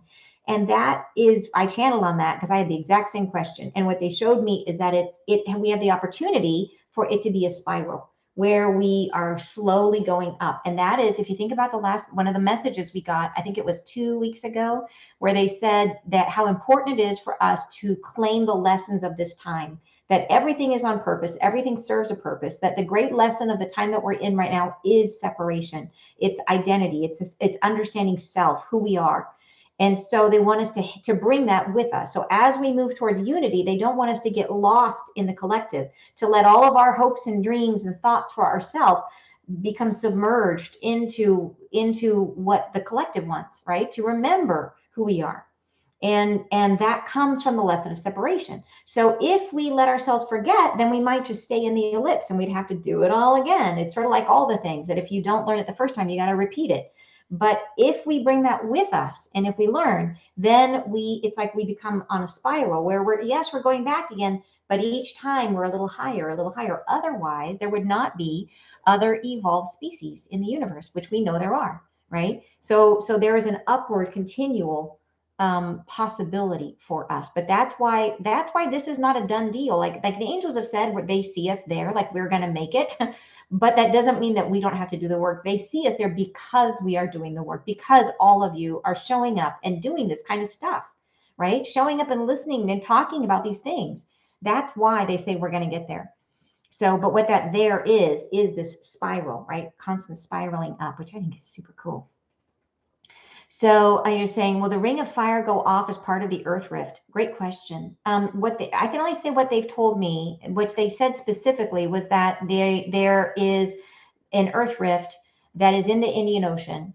And I believe that it is in the ocean, that it's like some sort of a volcano. They talked about, I believe that there will be almost like a boiling off of the ocean. Like somehow there's something that's sent up into the atmosphere. And it could be debris, it could be just like enormous amounts of water. But then that leads to a different experience of our climate where it's like massive amounts of rain. So my understanding is it could be a thing where it's like it boils off the ocean and then it rains down. But they said there could also be gas. So, and it's really funny. They said that a long time ago that there could be gas, and I'd never heard anybody else say that. And they were very specific about like, don't go outside. It was one of the earliest messages I got, and it super freaked me out because they were like, you have to share this in their tent. And I did not want to share that. The last thing I wanted to do was share it. I just wanted to crawl under my desk. And I sat on it for like 4 months. And then finally, I had a friend telling me about one of her clients and how her client had this feeling about all the stuff I was getting, that somehow she felt it in her body and she was so scared. And it was like she knew it already. And the messages would have been so healing for her, and not only confirming, but also like tell her what it is so she could relax. And I realized everybody knows it already. We all know it. Like deep in our hearts, we came with the knowledge of it. I'm just helping them to bring it to our awareness so that we're not startled when it happens. So that when it happens, when things happen around us, we're like, oh, this is part of the plan. I'm going to be all right. Right? That's the idea. But they talked about this gas thing, and then out of the blue, somebody sent me and I don't tend to watch a lot of other channels or anything because I try to keep myself as clear as I can. I don't want to be influenced in any way. But somebody sent me a video of this guy, Padre Pio or something like that. And he talked about the gas exactly as the angels had. I thought that is so wild. I haven't heard anybody else talk about that there would be this gas, same thing, stay inside, close your doors, all of that. So yeah, so I don't know, but it was related to the Earth Rift. So, and I believe that, and I had dreams supporting that it was in the Indian Ocean. I had multiple dreams showing support beams that were like, from that area, Indonesian support beams. So, yeah, so just to be aware that that's out there as a possibility. But I don't believe it activates the other, like, I don't think it's like a thing where it's like a super volcano where everything goes off. I think it is a thing where we have this one thing, but that the beginning, like, and they say that it will be heard around the world. So when Tonga happened, I was like, oh my gosh, is that it? But Tonga, you heard halfway around the world. So I think twice as big as Tonga. And I heard around the world. And then the things that it might not be in the beginning, we might not think this is a thing that's going to affect the whole world, except for the change in the climate and how that then does affect everybody. So that's the thing and like it's rain, a lot of rain, which is why they keep saying to have a way to purify your water, because a lot of flooding can impact the water systems. So, and it's not something that we can't deal with. We can deal with it, right? It's just something to be aware of, that this could happen. Yeah. And then we have, as individuals, been incarnating throughout the entire 24,000 year cycle. I've often have a geez, not this again, gut feeling from my spirit. So I think I must have been through this many times. I think so. Yes, absolutely. I think we have been incarnating. I've had really bizarre dreams about myself in incarnations that were from periods where I don't know if there was humans on the planet. I've had dreams of myself incarnating as a being that lived in the ocean, an ocean being, and I could see it. It was so interesting. But yeah, and I think that was like before humanity was here. So I don't, that whole like it's like we have all these little bits of information. I'm not totally sure, but I believe, yes, that we've been incarnating for a long time.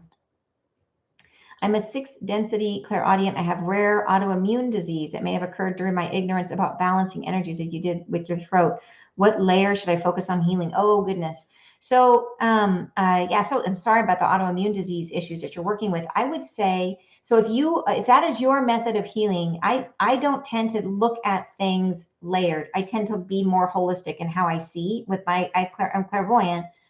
But when I see it as I tend to go in and out. I'll scoop out, I'll scoop in. So it could be it's going to be related to one of these wounds that we talked about. So, I would say that, like I said, the tool I use is my dreams to find it. You can also look at the triggers. Where are your greatest triggers? What shows up for you in your world? That's the tool that's been given to us, by being here, is the things that we confront. And so I would focus there and look at, and trust that it's going to lead you. Like, the thing that is we are meant to work on most is the thing they're just going to tweak it over and over and over again. So if you have a major health issue, it's going to be the thing the thing that bugs you most in the world. And so that's where I would look, is use that as your signpost. And then and then engaging in healing. But depending on what kind of healing, if you do soul convergence, it works on all of it. It brings it all in, or you could try doing, any kind of healing process is going to help you target specific things. It's going to help you with whatever is like the next most important thing to clear. So you could do acupuncture, you could do, so many different beautiful healing modalities. There's so many healers, I'm sure, in this group that do healing, and they can do wonders. So let's see, do we reincarnate, or can we choose to stay in heaven? Good question. Unless this is your last lifetime, we typically have to reincarnate. So for many of you, you may have chosen to be here as a volunteer, and it may be that this is your last lifetime, which, if it is, that will show up in your dreams. You will see evidence of that in your dreams, which is interesting. So, so the answer to that one would be sometimes, sometimes you can stay, and sometimes we have to come back. And choosing to come back is not saying that somebody is doing anything wrong. It means that they still find value in moving through being here, that there's still something here for them, and so they want to come back. It's a choice, right? So, but in terms of where that value is, for some people there'll be more value than others, and that will show up in your dreams. If you're in sort of an ending, a last time, lifetime, that will show up in your dreams. Is there a real heaven, and do we have to reincarnation? Oh, so kind of similar. Oh, and is there a real heaven? My belief about the way that it works on the other side, I've had a lot of dreams showing me myself prior to coming here. And in every one of those dreams I feel the same way. I feel like super person. I'm genderless, and I feel like I have infinite capacity. Like anything is possible. Like, I have so much energy in these dreams, and I'm floating, like I'm kind of flying around. I'm kind of I have a head, and that's it. I'm kind of like Casper the ghost in these dreams. And I see myself in different situations. And but the feeling I have is a feeling that I would associate with heaven.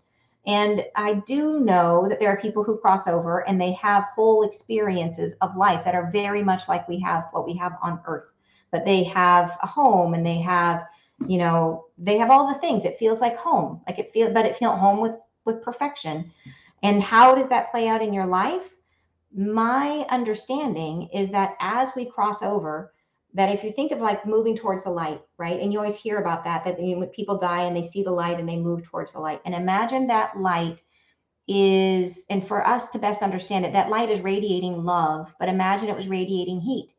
And you would be moving towards that light, and it would be radiating this incredible love, and it would feel amazing, amazing, just like heat can feel amazing, amazing. Like, oh, it's so warm, I feel so great. And then you get closer and it starts to get like really hot.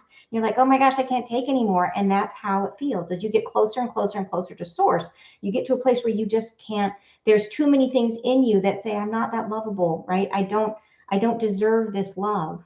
And then you get to a place where you just can't take it. You can't accept it anymore. And it's like the heat gets too hot. And then that's where you stop. And that is the level of clarity in terms of your closeness to source that we've achieved. And that's different for every single person. And that's why when we're here, we do our best to clear as much as we possibly can, because it's a process that then we get closer and closer and closer to source when we cross over. So you have the potential to clear enormous amounts. So you can cross back over and be this incredibly bright, shiny soul. Right. And then as you go through into that light, it's like you cross closer and closer. You get to keep that level of clarity in yourself, that level of beauty in yourself. You get to keep that forever. Right. It's kind of amazing. Yeah. So how can we support children with this knowledge?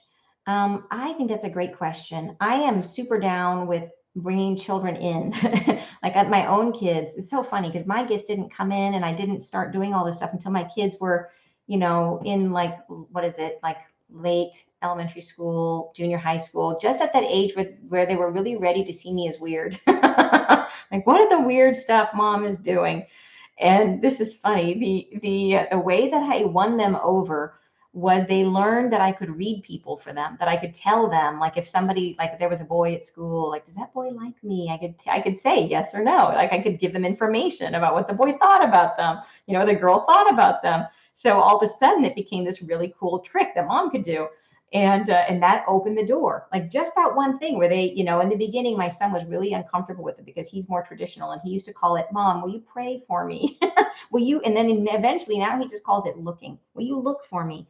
But yeah, but so they love to have mom on tap. But what that has done is it has opened up lots of conversations about, and now they both receive healing. They both are happy to go to healers, right? They're both happy to talk about past lives and all the things and to understand their dreams and everything. So it was a doorway that I took willingly. So I would say look for opportunities with your kids. Where are your kids? Where are they receptive to a conversation, right? Like maybe ask them, like, do you ever see, like, do you, like, when you talk to imaginary friends, do you ever feel like anybody's talking back to you, right? Do you ever see, like, anyways, what captures their imagination, and leave space for it to be like a real for them type of thing. Maybe they see fairies in the garden and wow, isn't that amazing? That's a beautiful thing. Make space for it and see what happens. That's what I would say. But do you mean about the crisis that's coming? How do we support children? Maybe that's what you mean. Well, that is a harder one. And the understanding that I have is as we go through difficult things, if you happen to be in a place where something difficult happens, what the angels have shown and what I have seen repeatedly in people's dreams is that what they want us to do is to basically close the blinds and turn inward. And the closing the blinds is a metaphor for look inside yourself and draw your children in and just radiate love, is just experience love. If they feel you in fear, that's what's going to make them fearful. But if you explain this is a part of a process, that humanity is changing and that this is going to be for the best and that we are growing through this experience, and you radiate love, that's what they'll feel. And so that is what, like, literally the dreams that I see is people pulling in their children and holding them in love, and that everything's fine, right? And despite what's going on, and these are dreams that show chaos outside and inside is love, love with your children. Yeah. How can I hear my angels? Oh, I love that. So there's so many different ways you can ask them to speak to you.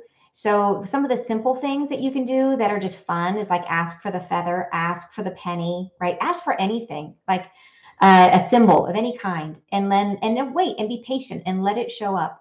So like for me, I remember one time, like one of my problems is that it would happen so fast that I would think it didn't count because it was too quick. Like it was like, well, you couldn't have heard that. Like I remember one time I was driving on the freeway and I was coming down an overpass and I was like, well, if this is real, show me, because I'm a very skeptical person. I was a very skeptical person. If this is real, so I was on the road. I'm like, show me something orange, because there's very few orange cars on the road. I was like, there won't be anything orange. Show me something orange. And instantly I get to the bottom of the ramp and there is an orange construction cone that got left behind, a single cone just sitting there, right? I mean, it was the minute the thought, like the words came out of my mouth, boom, there it is. And I thought that was too fast. That couldn't have been right. I'm not counting it. So it can be like that. And I have actually, Wendy, who is one of our moderators today, she asked for a sign once and she asked for a penny. And it was during COVID and she wasn't going anywhere. And the angels, because she was asking them, like, I want a penny. And they're like, you're not going anywhere. You need to go somewhere. So she goes out. The first place she goes is to an ice cream store, and she looks down, and the floor is made of pennies. The entire floor is covered in pennies. So they gave her sign. So yeah. So ask for a sign, and feathers are great. One time when I was on a trip and I was having a hard time, and I came out of my hotel room, and there in the hallway, no idea how it got there, on the doormat in front of my hotel room was a white feather just waiting for me. So, and my dad will see pennies, coins all the time. He even had one materialize in his bathtub while he was showering. Like, how does that happen? You don't need no pockets for it to fall out of. Just he looks down and there's a coin in the center of his tub as he's showering. Totally trippy. So yeah, so that's a great way. You can ask, so depending on how you receive, so it's going to depending on how you channel. So if you tend to have a lot of strong body feelings, if you're very body aware, you can ask for physical sensations. They can show up as uh, cold or heat. You know, it can be tingling. It can be the feeling of like a brush, like a, almost like it's something kind of moving over you. So you can ask for physical sensations. A hug, if you ask for a hug, that's a beautiful thing. And I find many people experience that. So there's lots of ways that you can ask for confirmation from your angels. And then in terms of actually hearing, like in terms of if you're looking for words or signs, it's that everybody channels differently. So some people doing trance channeling, like I do, is a very specific type of channeling. Before I was a trance channel, when I was working as a healer, I was a clairvoyant. I would do clairvoyant, clairsentient, and claircognizant. So what that means is that the clairvoyant is I would see images, and then I would have the clairsentient, I would feel in my body where somebody had injury or I would notice they had like, oh, you've got this thing in your spine or what, I would feel it in my own body. And then the claircognizant came in, it would be like all of a sudden I would have this knowingness that came in that was like, oh, that is, and it just came in almost like something I had always known. It would be like, oh, that's, from, whatever it was. I would just know it. That was from when you were riding a tricycle and fell off and hit your chin. And I would almost like feel it and see it and know it all at once. And so, but everybody is different how you channel. So it's really about learning the best way for you to receive your messages.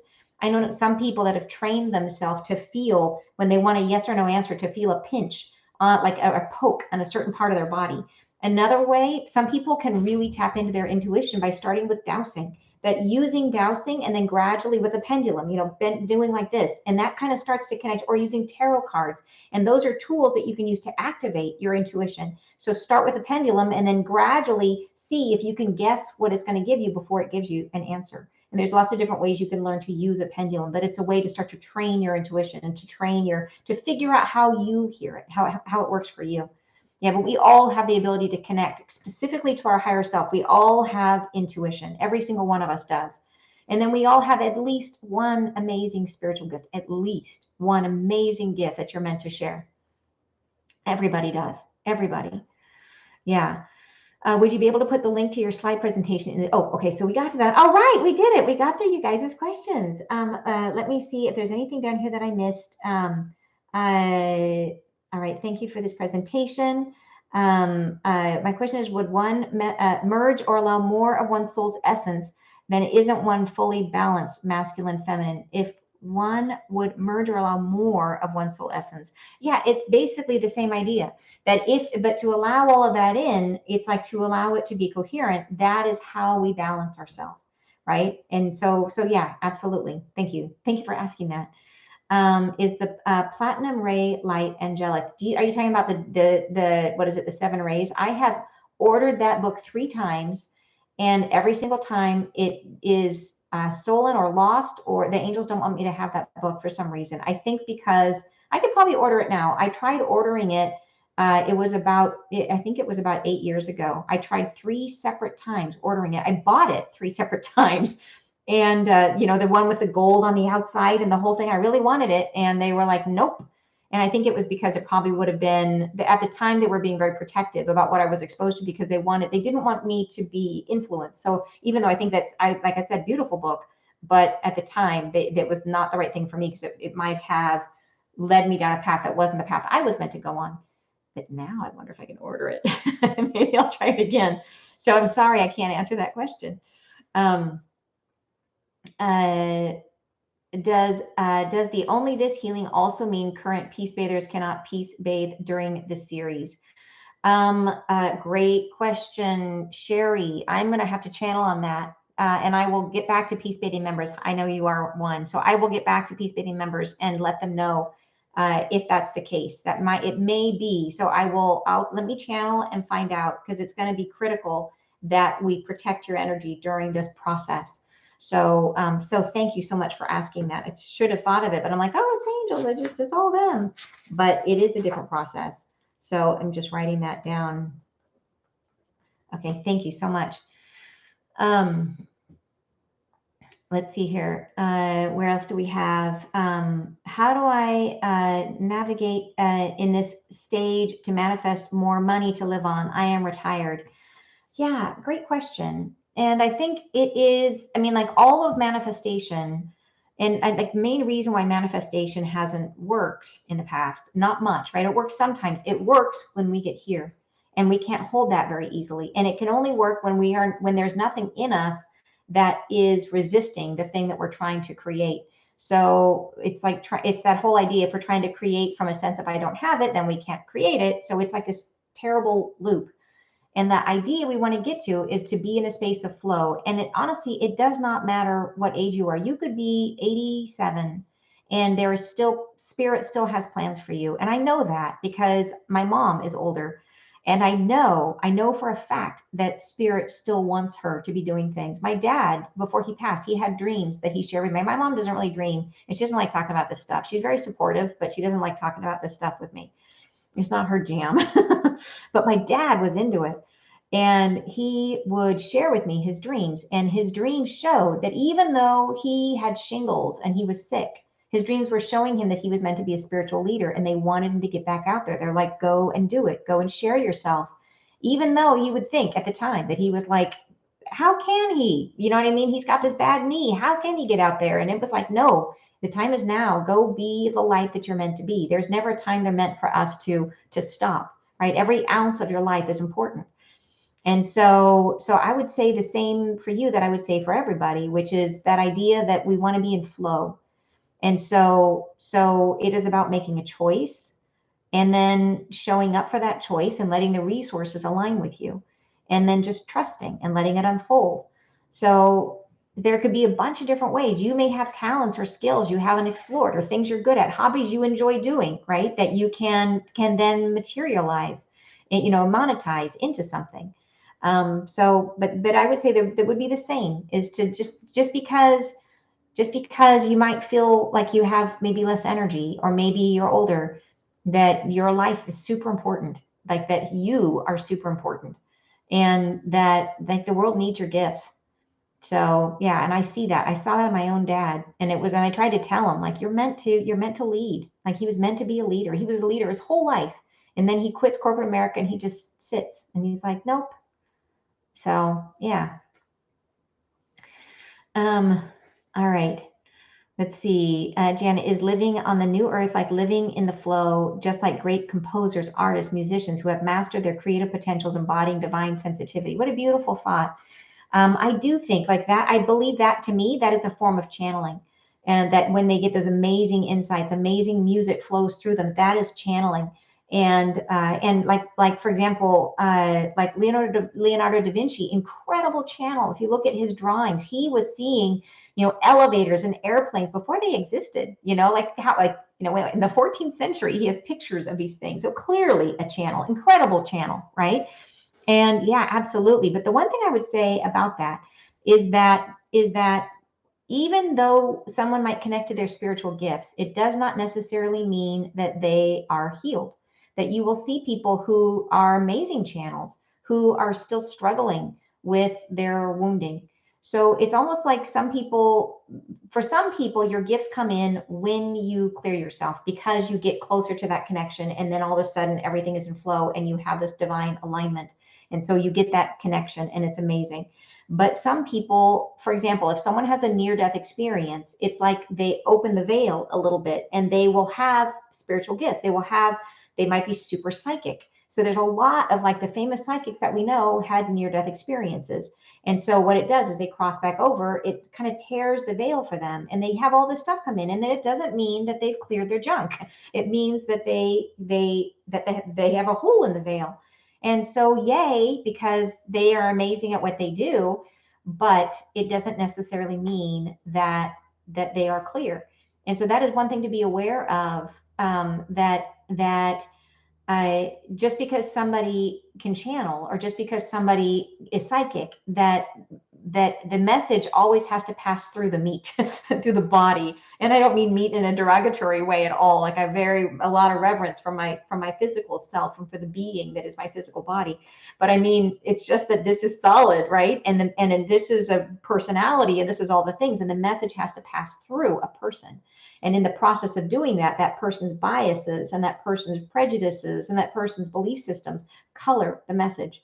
So the clearer someone gets, the more healing they've done on themselves, the clearer their message becomes, and the more accurate their messages become. So that is a thing to be aware of. It's so important that we have our discernment, and you feel in your heart. Does this, the way you know if it's true is when somebody tells you something and you feel like, oh, somehow I've always known that. Like somehow it just feels true.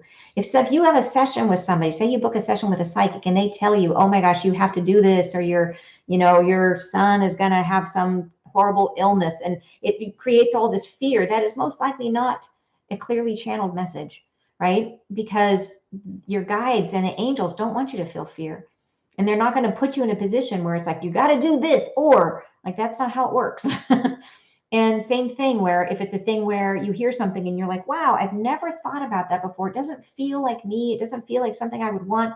It might be a message for them, for the channel. It could be that their guides are speaking and they're hearing, and it might be the message was intended for them. Like maybe they're supposed to move to Milwaukee, not you, So discernment, super important. To feel, the heart is our tool of discernment, to feel if it is truth for you.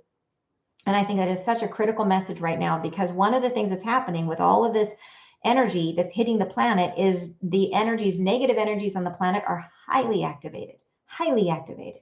So it's just like to stir the pot and change. And so we will get to a place where that's not an issue anymore. But right now, boy, is it. So it's just to use that discernment, follow your heart, listen to your heart. Yeah. And I think it's important to know. Yeah, for sure. All right. I'm losing my place. I'm so sorry here. There we go. How does someone with clinical depression and anxiety disorder or for decades maintain a high vibration? Emotions come and go in big ways. Wow. Yeah, that is so hard, Julie. And I know that I know more than one person that I've known intimately, closely, who has been on a spiritual journey, who suffered with that same thing.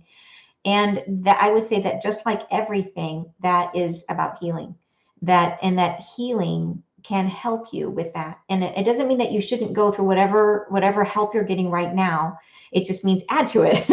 If you can, healing will help you. And it's the anxieties, it can come from so many different places. It can come from something that is impossible to heal on your own in some cases. It can be a thing where you can have talk therapy till you're blue in the face and feel like it's not making any difference. And it can be because it is one of those deep childhood wounds that's really hard to access without a healer. It could be a past life experience, really hard to access without a healer. So I would say that would be my suggestion, is to try to find a healer that you connect with, that you resonate with, that you trust, and to go and join Soul Convergence. Like, it's a great opportunity to exactly help you with something like that.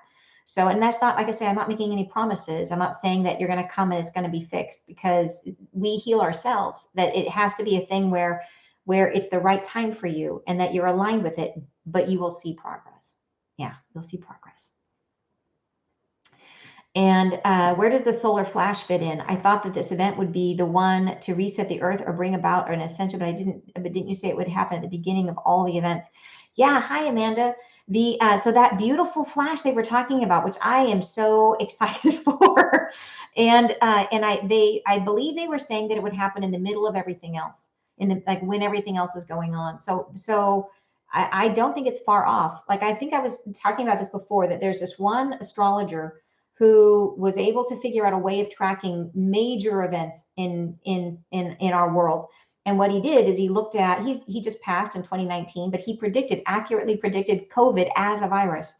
And what he did is he took the 5 outer planets and he charted them, like their little tiny movements over like long periods of time, and creates this graph. And it shows like periods of difficulty and then periods of ease. And it showed right there, boom, 2020, boom, like right there, virus. It was like clear as day. And then from there, it kind of comes up, and the chart, it goes hard drop, like huge drop, 2020, and then it kind of comes up a teeny bit, and then it goes wiggle, wiggle, wiggle, wiggle, wiggle, all the way until 2024 through 2024. Then it gradually turns up and it starts heading up towards, and there's an uphill movement up until the 2030s. So to me, that says we're going to be seeing a lot of this in this year, next year, like we're in it. And that's in the last message. The angels said in the last message, they said at the very beginning, the weather is upon us. That was how they opened to Friday's message. The weather is upon us. So we are in the midst of some of the biggest things, but all of it started with COVID. COVID was the beginning. And the reason I say that is because I see this whole thing is like that we're trying to unravel all these power structures.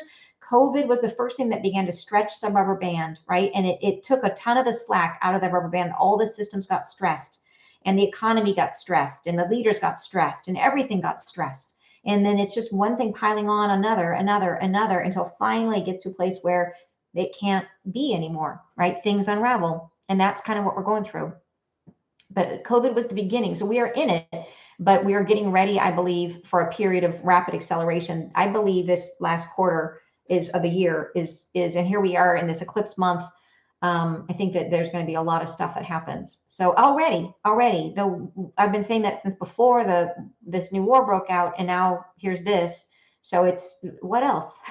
It's the poly crisis. What else? It's a little exhausting, isn't it? It's a hard to take sometimes. That's why I had a hard time with this week's message. It was, I loved it, but it was also very emotional for me. Yeah, for sure. Do you see a nuclear war? No, I don't. I don't see a nuclear war. They've never spoken about that. I don't believe they would allow that to happen on the planet. So no. So whew, it's so nice to be able to say no to that. Oh yeah, no, I don't see that. Yay, I love to answer that. Yeah, no, the angels have never spoken about that. And then I'm withdrawing from antidepressants and withdrawal symptoms hitting me hard. What can I do spiritually? Oh, I'm so sorry to hear that. And I know you probably hear like, meditate. Like I feel like crud. Gosh, that is a tough question. I would say yes, the meditation, but I would, and same thing as I was saying to the other person who was having depression, is I would definitely see if you could get some healing, because the core of the issues, the core of the feelings are going to be coming from things that can be helped with healers. Sometimes there's chemistry issues, but then at the root of it, like the way I see physical issues manifest is that they start way out here in your field, like they're way out there. And as we continue to do the things that bring them toward us, it could be that we just don't heal it. It could be that as long as we continue to date the wrong person, we continue to eat dairy, we continue to do whatever it is that we're not supposed to do, those health issues come closer and closer through our field, right? Until finally they manifest in the body. And so I believe everything has an emotional root, but if it has then gotten to a place of being manifest in the body, then we have to deal with the body. And the body is our team, is part of our team for healing. Your body will sometimes take a wound and encapsulate it perfectly in a tumor so that it can be surgically removed. Right? The body sacrifices itself to heal us. So the body is and there's a whole message from the angels about that too, which is an amazing gift that the body is helping us on our journey. But I would definitely say, like, I think my answer for most things is get healing, get healing, that it will help you. And it'll help you reach things that you have a really hard time reaching without healing. I'm kind of afraid of my pendulum. I have it right here. Am I disrespecting God by using the pendulum? 100% no. Your pendulum is an extension of you. It is measuring, like almost like as you move it, it's like little micro movements that are ways that you tune into your own divine connection. So if anything, it's respecting God, that it is listening to God, it's asking God, it's connecting and communing with God. So the key thing is just before you pick it up, before you connect it, speak out loud to the angels and your guides. We have to talk out loud to our guides and to our angels. So speak out loud to the angels and say, like, please allow me to only connect with my highest and best. Like, only allow me to connect with my highest and best, with beings, with angels, with my divine guides who are here for my highest and best. and then you can use it. But this will give you, the pendulum is a great way for you to tap into your own and begin to open up your ways to connect. But we do, particularly in this confusing time when all these different energies are activated, it's a great idea to always request and to ask to make sure that you are connecting to energies that are in your highest and best, to the angels, to your guides, right? You can ask your higher self to be a filter. You can ask your higher self to say, please only allow me to connect with my angels and my guides and beings who are for my highest and best, right? So, but yeah, 100%, your God source, God wants you to exercise the fullness of your divine light, that your divine light is shared with other people. The more you're connected to it, and your pendulum will help you connect to your divine light. So you are doing the right thing by pursuing your spiritual development, 100%. And there's so many great ways to do that, and pendulum is one of them. Yeah. All right. So Anna's asking, I had to do the same thing once. You can do it. Keep breathing. Envision yourself in a calm. Oh, beautiful. Thank you for helping one another. My son used to want to learn more about spirituality. Now he does want to hear anything other than having a pure love for God. Oh, interesting. How can I get him back? He thinks everything I say is hocus pocus. Oh my gosh. Okay. So he used to want to learn more about it, but now he thinks that it's only the connection with spirit. That's interesting. Well, and depending on his age, I mean, it's great that he believes in God. That's great. That's part of it, right? And it may be his path that he needs to have his own kind of experience of it, right? I find that there can be those people who are incredibly skeptical until like they have a spirit walk into the room and they see them, you know what I mean? Like sometimes it comes out of nowhere. But I would say, in my opinion, I would say not to push and to recognize that he's having a journey. Some of that may be that he just needs to have autonomy, you know, like my son, when he was like, he was much more interested in traditional religion, and I had no connection to traditional religion, but he just likes things that are traditional. And so I just let him go and let him, you know, and supported him, and I would drive him and drop him off at the youth group and the whole thing and let him have his experience. And then eventually I found my way in, which was channeling for him about his dating life. So I would say just don't resist him and just make space for him to have his way, and then wait and see ways in which you can support him, you know, ways in which he's interested. And there will be, life is long, you know, life is really, really long. So it's great, like major leg up that he does at least believe in God, because that opens the door, right?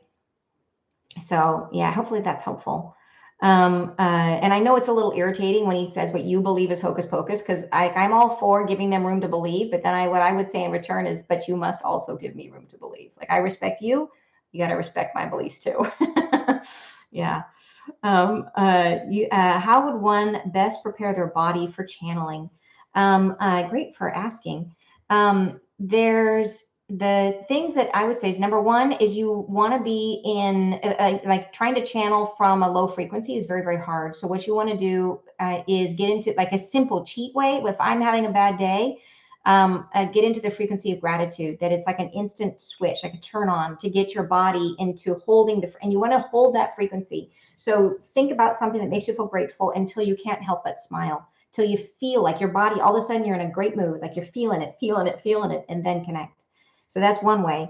And then there's other things you can do in terms of like I said, I do a plant-based diet, and that helps me to, the more light I hold, the easier it is for me to connect. And that's to connect to the angels. But that's going to be different for everybody, because may not be that maybe you connect to, you know, to different, maybe you connect to Arcturians, or, you know, who knows what's different for each person. And so it may be different, but that's what I do. But the gratitude trick, that works. That's a really, really good one to get you into the right vibe so that you're connecting from a high place. And then how are you grounding yourself? I ground myself. I go through a process. You'll hear it, like if you do any of the peace bathings with me, or if you're in our Soul Convergence process, I ground us every single time. And I just go through a method. The key is you want to make sure that you ground at the center of the earth. They go all the way down to the center, and you make it up. Make up a process that works for you. But typically, you're going to drop down a root or a chord or whatever feels good to you that you can feel and visualize, and send it down through the earth all the way down to, and take your time. Like, don't rush it. Slow it down, because you want to feel it. Like, follow it all the way down to the center. And then once it's there, sometimes, like, I actually love the feeling. Like, I'll imagine it getting tight and kind of getting me really nice and secure. But sometimes I just imagine that I'm just planting myself in the earth like this. So I'll connect, and then it's almost like I'm like a little bulb, and I feel the dirt coming up around me, and I push it up, and I use it to clear too, because it's lovely. And it just pushes up, like snuggling up underneath the blankets is what it feels like. And you just let that dirt come up until you're like, you're kind of looking up, and there's a light up there. It feels amazing. So that's another way. But so there's lots of different ways. Try what feels good to you. But center the earth. And like I said, start with a root, coming down from the spine, that kind of an idea, and then play with it and find what works. So much about exploring our spirituality is about being willing to play, like being experimental, because your way is going to be different from everybody else's way. You have your own way. And so we got to find it. The only way to find it is to play.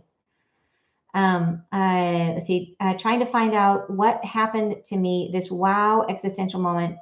Whom should I seek out, and how do I find them? Oh, well, there's that's interesting question. So, and you want to find out what happened. I would just start with, like, what I would do is start and then trust that you will follow a trail of breadcrumbs. So I would see who is available for you to connect with. Can you book a session with a healer? Can you book a session with a psychic or a channel? Or is there a group that you can go to in your area that, like IANS, the International Studies for Near-Death Experiences, they have set, groups all over the country. There's also online groups. You can go to Meetup and check and see in your area. Are there any spiritual groups? So if you go, you start the energy. That's your masculine energy putting you out into the world, saying, I'm ready to engage this question. And then the resources will show up. So just start the process. But yeah, a free option, check for meetups, go where you can have conversations with people and ask and say, hey, have you ever had this experience? You know what's going on with me? And then see where the trail of breadcrumbs leads you. Yeah, that's exciting. That's really fun. Can my angels help me with releasing anger? The last 12 months have been the hardest of my life. I used to be sad. It's turned into anger. In that anger, I'm also gaining weight, I'm guessing. So the anger, if you are familiar with there's a scale of emotion that's based on frequency, and anger, if you've got sadness and it's down here at this vibration, anger is actually a higher vibration than sadness. So anger, in the healing process, anger serves as a lid. It's the place we go because it feels better than sad. And so we go to anger because it lifts us in a way, and it's sad is just hard. And so when you're trying to heal, you have to get through the anger to get to the sad. So what I would say is yes, absolutely, the angels can help you with releasing anger, but the key is underneath that anger. You're going to lift the anger, and then underneath it, you're going to find the sad. And that's something that you can just move through in grief. And what I would say is, when you release emotion, and there's that you can use that healing I talked about that's on my channel. You can come to Soul Convergence if you want to really go for the deep healing. If you want to go for this opportunity to get into balance, come and join me. It's a phenomenal opportunity. But what I would say, I had a thought there, is that you have to do that where you start talking and then you just totally lose it. What was I just saying? I was going to say that when you heal, that if you have these intense emotions, that we can be afraid of them. And part of the reason you might rise to anger is because you might be afraid to feel the sad, because it hurts. And you might be feeling like it's going to, like, if you let it up, it's going to take you over. It's going to take over your life because it just feels so enormous. But the truth is that if you let it come up and you just breathe through it and let it move through you, the idea is, if you, rather than resisting it, which prolongs the experience, if you turn into it, like turning into a wave, and just be like, just try to feel it as hard as you can, like sad, like feel sad as you can, and ugly, cry, and just let it sad. It will only last for 90 seconds. 90 seconds and it's gone. And it will happen. Like, you'll be like in the middle of it and you'll just be like, oh my gosh, this is, massive. And then all of a sudden it'll be like, wait, where did it go? And then it dissipates and dissipates. And then you're reaching for it, trying to find the sad, and you can't even find it anymore, and it's gone. And that's what healing feels like. So it's, I think if everybody knew that, we wouldn't be so afraid to feel our feelings. I was afraid to feel my feelings. I didn't even know what my feelings were. But once I understood that I could get through them in 90 seconds and then they were gone and I didn't carry them anymore, it made all the difference. So hopefully that's helpful. I feel like no one is listening. I ask for help all the time. I'm sorry. So it's the thing for you might be to make a decision then. That often, if you're asking and you're not getting anything, it's because they're waiting for you to take action. So it's like I was saying that you are the captain of your team, and you're as the captain. If you are saying, "Okay, I need help. You guys do something for me," they're standing around going, "What should we do? What how do you what do you want us to do?" So what I would suggest is do anything, and don't worry about it being the right thing. Do something that feels like it will maybe potentially could possibly somehow make a change. And it doesn't matter what it is, like as long as it has some logical possibility of helping. Like don't buy a lottery ticket because that's not going to be it. Like do something real, like take a real step, and then say, okay, help me. Like I'm doing this, I'm the team captain, this is what I'm doing, help me. And then see what happens. And it may be that you try that and it's not the right thing, but you get redirected. You see somebody tells you, hey, I heard about this thing over here, go, right? That's a hint. The angels show up in people all the time, and they talk to you through people all the time in your life. So I would say, yeah, if they're not speaking, take action. I'm in the hospital. My husband is in jail. I have many health issues. I try to stay positive. I just want to know if I'm moving in the right direction. Oh, I'm so sorry. Um, it is, Carla, you being here, like you're trying. And that's like, what more can you ask of yourself? You're in the hospital. You're going through difficult times. I think what I would say is to be easy on yourself, to give yourself some credit and to say, like, okay, life has been difficult. You've had a lot of hurdles to get through, and to not now add on top of that criticism. And so I would go internal and say, where are you criticizing yourself? Where are you judging yourself? If you're in the hospital, then one of the things you can do is try to fill yourself as much as possible with acceptance, and accept yourself and accept your illness and accept what's happening, and try your best to say it is, and to recognize it is. Like your whatever has you in the hospital is truth. It's happening. It's real. And it's hard and it hurts, but it's real. And so if you just allow it and say, okay, this is where I am right now. And it doesn't mean I'm going to be there always, but this is where I am right now. And I accept that. And I accept whatever is hurting in me. I accept it right now. And I say, this is where I am right now. And once we get to that place of acceptance, then things can move. We just have to clear the resistance.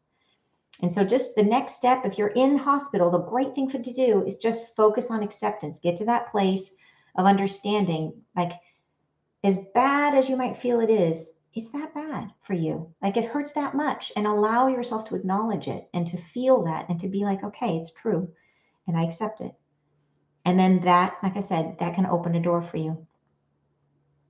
Are my angels around me? 100%. There's no question. There's no question.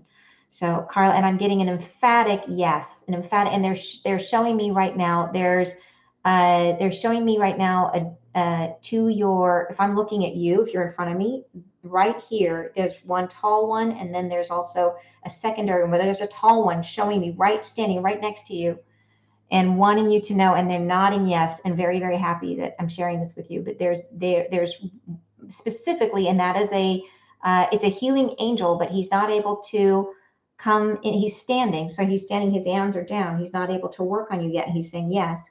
And so know that he's there and he's waiting, and he's there needs to be a break in your energy. There has to be some light has to come into your field in order for him to work. And so that's, I think that the message about acceptance is going to be really, really helpful, because he's there. That angel's there waiting, and that angel can help you. Yeah. Yeah. Yeah. I hope that helps. But yeah, absolutely. So just accept that as hope, but focus on the acceptance. I have been drawn to live on fruits for a few months now, and I literally feel I'm living heaven on earth. Didn't you comment, Janet, in another place? I read that somewhere, that you talked about eating fruits, that you feel amazing. You're saying, is this too extreme, or is this a way to raise my vibration? Great question. I don't know. I I think it's a possible, like I would just, check to make sure, like check your health, watch your nails. Are you getting any, like there's symbols of things if you're not getting the right nutrients. There's definitely things that we need from nutrition. So I would watch that, but certainly interesting. And I will tell you, I had a dream once where at the end, it was right before I woke up, one of my guides came to me in the dream, and he held out a nectarine, and all he said was, nectarines vibrate in the frequency of joy. And that's because my north node is like one of the purposes of my life is to experience joy, which is like awesome. Thank you very much for planning that one in my life. And but so anyways, fruits have very, very specific healing, wonderful vibrations. And I have since like held different fruits and tried to figure out what they are, because I wish they would come and just give me the whole, like, tell me all of them. But yeah, so I think it's I would be curious if, like, report back to us and let us know how you feel. But I would definitely suggest keeping an eye on your health, whether you can, maybe find some way to just test to make sure you're getting what you need, or just watch all those symptoms that you can get, skin, nails, hair, all the stuff that shows. And I'm not a nutritionist, but that I just happen to know those are some places you can look. So I don't think your tongue can tell you. So I would keep an eye on it, but super awesome. And I will tell you, I mean, like, why not fruit? I live on mostly vegetables. I eat a lot of beans, and some grains, a lot of vegetables, and I'm doing pretty good. So maybe fruits are it. All right. How to ask the angels or spirit guides to help you going through withdrawals, please. Yeah, and thank you for asking. And my heart goes out to you. I know that must be, and congratulations on making the effort of going through it, like that process. So the fact that you have chosen a support will show up for you. But what you would really need, I think, is to have your environment cleared. I'm feeling that there is, there's the need to have your space cleared, and that will help and support you. That there's to have yourself surrounded by supportive energy is going to be a big help for you right now. So what I would look for is, there's lots of clearing meditations. You want a clearing for your space specifically. So you can ask the angels, please clear my space. You can call Archangel Michael, you can call Archangel Gabriel, and they will help you clear your space. And I would do that twice a day right now if I were you. At least morning and night, I would clear your space over and over and over again, twice, like not over and over again, but do it once in the morning, once in the evening, because I feel that around you as you're talking, that you need your space cleared, that will help you. So yeah. So, and you have a lot of support showing up for you, but do please clear your space. And I know my daughter is on her own path. How can I get her to get out of her extremely toxic relationship? It's breaking my heart and soul. I'm so sorry to hear that. I know it's really painful with our children when you see them making choices that are not, like my daughter. Oh my gosh.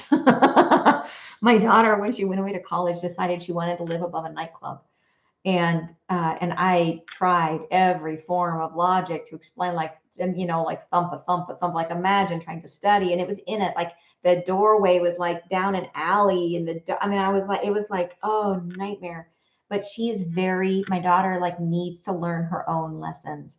So all I did was I sent love, I sent light, I made sure, like, I was like, angels, like, keep her safe.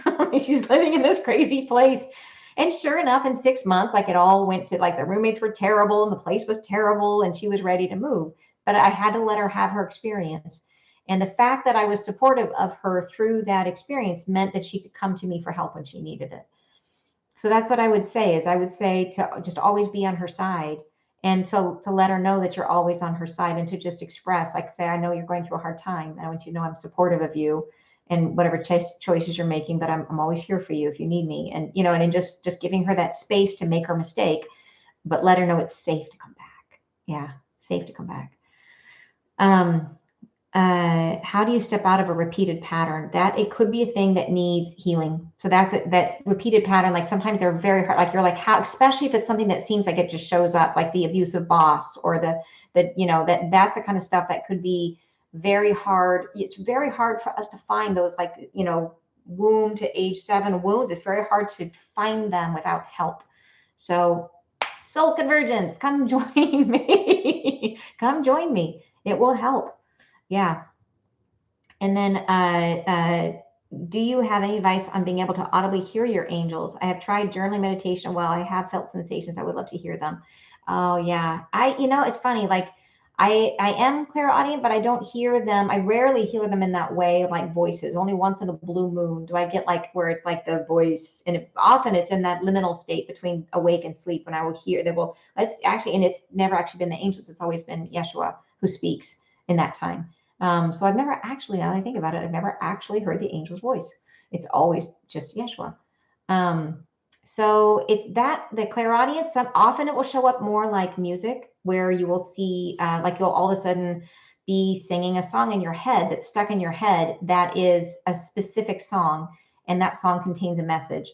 So then you need to go and listen to the lyrics. What are the lyrics of that song? So frequently clairaudience will show like that. Very few people hear their guides like a sound in their ear. It's very rare. And so it all depends on the way that you're meant to channel. But if you are journaling, it may be that you're meant to do automatic writing. Often we want the gift we don't have, but the gift you have is the one that's going to be amazing. Yeah. My guides are showing me the angel numbers and the palindrome numbers throughout the day. Yes, to get me through the shift so that I can make it to where I want to go. Yes, I have angel numbers showing up like mad, and I love it. And yes, it's definitely like, it's like them, it's like tugging on your sleeve saying, hey, we're here. I get mine every time I leave or arrive somewhere. Arrivals and departures, it's almost always double numbers. Yeah, or quadruple numbers or triple numbers. Yeah, it's so cool. Let's see here. My husband and I have grown apart. Can the angels help heal us? Beautiful question. And I think like that would be a thing where, because it is the two of you, there's going to be something in that for you. Like I know, like one of my big journeys in my life in partnership, through partnership. I'm a Libra. Libras are meant to learn through partnership. It's just part of our thing. And so it's going to be so much about how you show up in the relationship. So like, for example, for myself, I have to constantly push myself to say what I feel. And it's not automatic. Like my natural tendency is to just make, like just to put on a happy face and not deal with it, not deal with whatever it is that's bothering me, because I don't want to rock the boat, because I want harmony, right? And I have to stop myself from doing that, because if I don't, my dreams will show me immediately, and my angels will talk to me in channel. They will be like, what are you doing? So, but and so that's a thing where I have to show up in relationship, and I have to be willing to pick a fight. I have to be willing to talk about what's bothering me. And it's not easy for me. And so it's in a deal with your husband, I would say there's opportunity in there for healing for you. So how are you showing up in the relationship? Like what can you do? Where is the space in there where you feel like, are you honoring yourself in the relationship in every way? Like, are you being truthful, fully truthful about what you feel? So that would be a place to look. Yeah. And then, yeah, absolutely. When you engage, the angels help. That's the thing. It's always that idea of being the team captain. You engage, you change, you try, the angels help. So we just have to start. Thank you so much for answering. But what do you mean by clearing space? Oh, is the mental space? Please elaborate. Yeah, absolutely. So I mean by your physical environment. So like the room that you're in, the energy surrounding you, not necessarily like you definitely have energy you're going to change over in your body, but the energy in the room. So there's energy in your room around you. So just literally all you can say, and you speak out loud, Archangel Michael, please clear his space. And that's all you have to say. Kasum, please clear Kasum's space. Please come in, please clear it. Please clear for his highest and best. Anything that is not in his highest and best interest, please clear it from his space now. And then you can say that morning, you can say it evening, and you can call on Archangel Michael, you can call on Archangel Gabriel, whichever one, or both, if you like them both. But just doing that, and then as you do it, another thing you can do is imagine a golden light in the center of your room, and then watch as it grows, and they'll just grow it. Let it get bigger and bigger and bigger until it moves through you, and it moves through the entire space, and fill the whole room with gold, and do that. Then you do that, I do it a couple times a day. And I feel like it just feels like there's things hovering around you and when things hover, they make you feel crummy. So it has it. It's almost like think about like the Dementors in Harry Potter. It's like they come near and everybody's like they feel terrible. Like it's like that. So clear your space. Going through withdrawal symptoms, it's almost like it's having through you're slightly weaker in your own system. So you just need that support around you. So just open up to bringing in that support, clearing the space of anything that's not supportive, and filling it with golden light, inviting in the angels, and making sure you're surrounded by energies that are going to help you feel good. And you're saying I died and came back like that. Oh, very cool. I did my 80-year-old mom, did my old mom get blown open to see spirits and energy, or is it her dementia? I don't know if she needs meds for dementia or to understand she's seeing spirit. Good question. And I can't tell you without looking more deeply, and I'm not in a good space to do that. But I mean, it could be if she's seeing spirits and energy. I mean, it's very likely that the veil is very, very thin for her. So at 89, I mean, it could be that that's the case. So I would ask her more questions. Let her talk about it. I think it's super interesting. It's very likely that the veil is very thin for her. What is a good way to move through or release fear and worry? Thank you. There are some beautiful messages from the angels on fear and worry. So I would check the playlist. There are several in there that they gave us that are specifically, and they talk about, and it's hard for me to remember what they say after the fact, but there was one about, and worry, first of all, worry is the feeling that you have to do something, but that you don't know what to do. And so if you release the idea that you have to do something, then you don't worry anymore. If you look at something and say, there's nothing I can do, and you just release it, then all of a sudden the worry goes away. If you say, okay, it's going to be what it's going to be. And it's like if an asteroid is hitting the planet and it's coming in an hour, what do? You're not going to worry. You're just going to be bummed because there's an asteroid coming, but you're just going to, worry is not in the picture. Worry only comes when you're saying there's an asteroid coming in a year. Should I move to Las Vegas? Should I, live in a bunker? Should I, gather food? What should I do? I don't know what to do. We can't know what to do. So it's that feeling of I have to do something and I don't know what to do. The ambiguity is what gives us worry. And so recognizing that it's the feeling that you have to control the situation that creates worry and anxiety. So the more that you can release that idea that you need to control it, that you even have the ability to control it, if we can release that, then the anxiety can really let go. All right, and let's do two more questions because it is getting to be it's getting late for you guys and for me too, and we have peace bathing in the morning, so I got to be fresh in the morning. So all right, I was told from an amazing person that my guardian's angel's name is Masterson. Oh wow, I was wondering if you can confirm that because I talked to him and used that name. So I'm getting a yes. I'm getting a yes on Masterson. I'm getting that and they don't want me to say anything else, just saying yes, Masterson. I was going to say like sometimes you can give an angel a name and they keep it and that just works. But when I was about to say that, they were like, so that's not applicable to you. And they're saying, yes, it's not applicable to you. So yeah. Hello. Hi, Elle. Great to see you. How to engage with life's happenings when I feel deeply that it is just a game and I'm having a hard time staying engaged. Yeah. And that comes from commitment. That love comes from commitment. That it changes your mind. It changes the structure of your thoughts. Once you fully engage with something, that means you have to give up all your alternatives. And so pick one thing, pick something, pick anything, and throw yourself into it and put it in a situation where you can't undo it. And you will find that in that commitment, as you show up, it could be doing something new that you pick up, that you make a commitment. You say, I got to show up. I got to do this. You find that the more you invest in something, the more that you love it. So it might start out hard in the beginning, but there's that magical thing that happens about when you fully commit.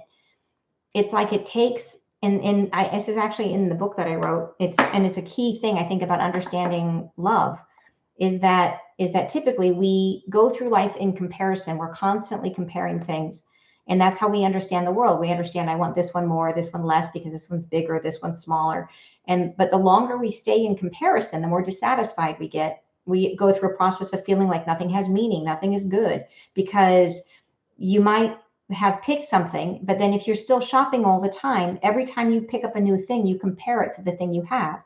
Well, the thing you have has certain beautiful things about it, has certain qualities, but those qualities were amazing to you the first time you saw them. And then gradually they become the joke that you've heard 3 or 4 or 5 times, and they're just not funny anymore. It's not interesting. It doesn't compel you anymore. So it becomes meh.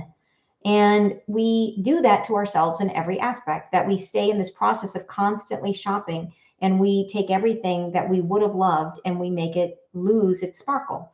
So instead, if you pick one thing and you commit to that one thing and you put all your energy and investment towards that one thing, what happens is when you're fully committed, you burn your bridges, you give up your alternatives, and you're fully chosen that thing.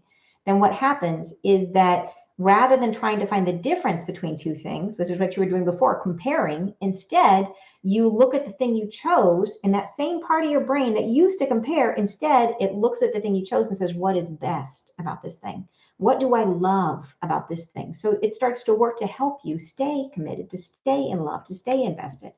So, and that is an amazing thing that applies to relationships. It applies to everything, everything in life. So I would say, what can you commit to? Yeah.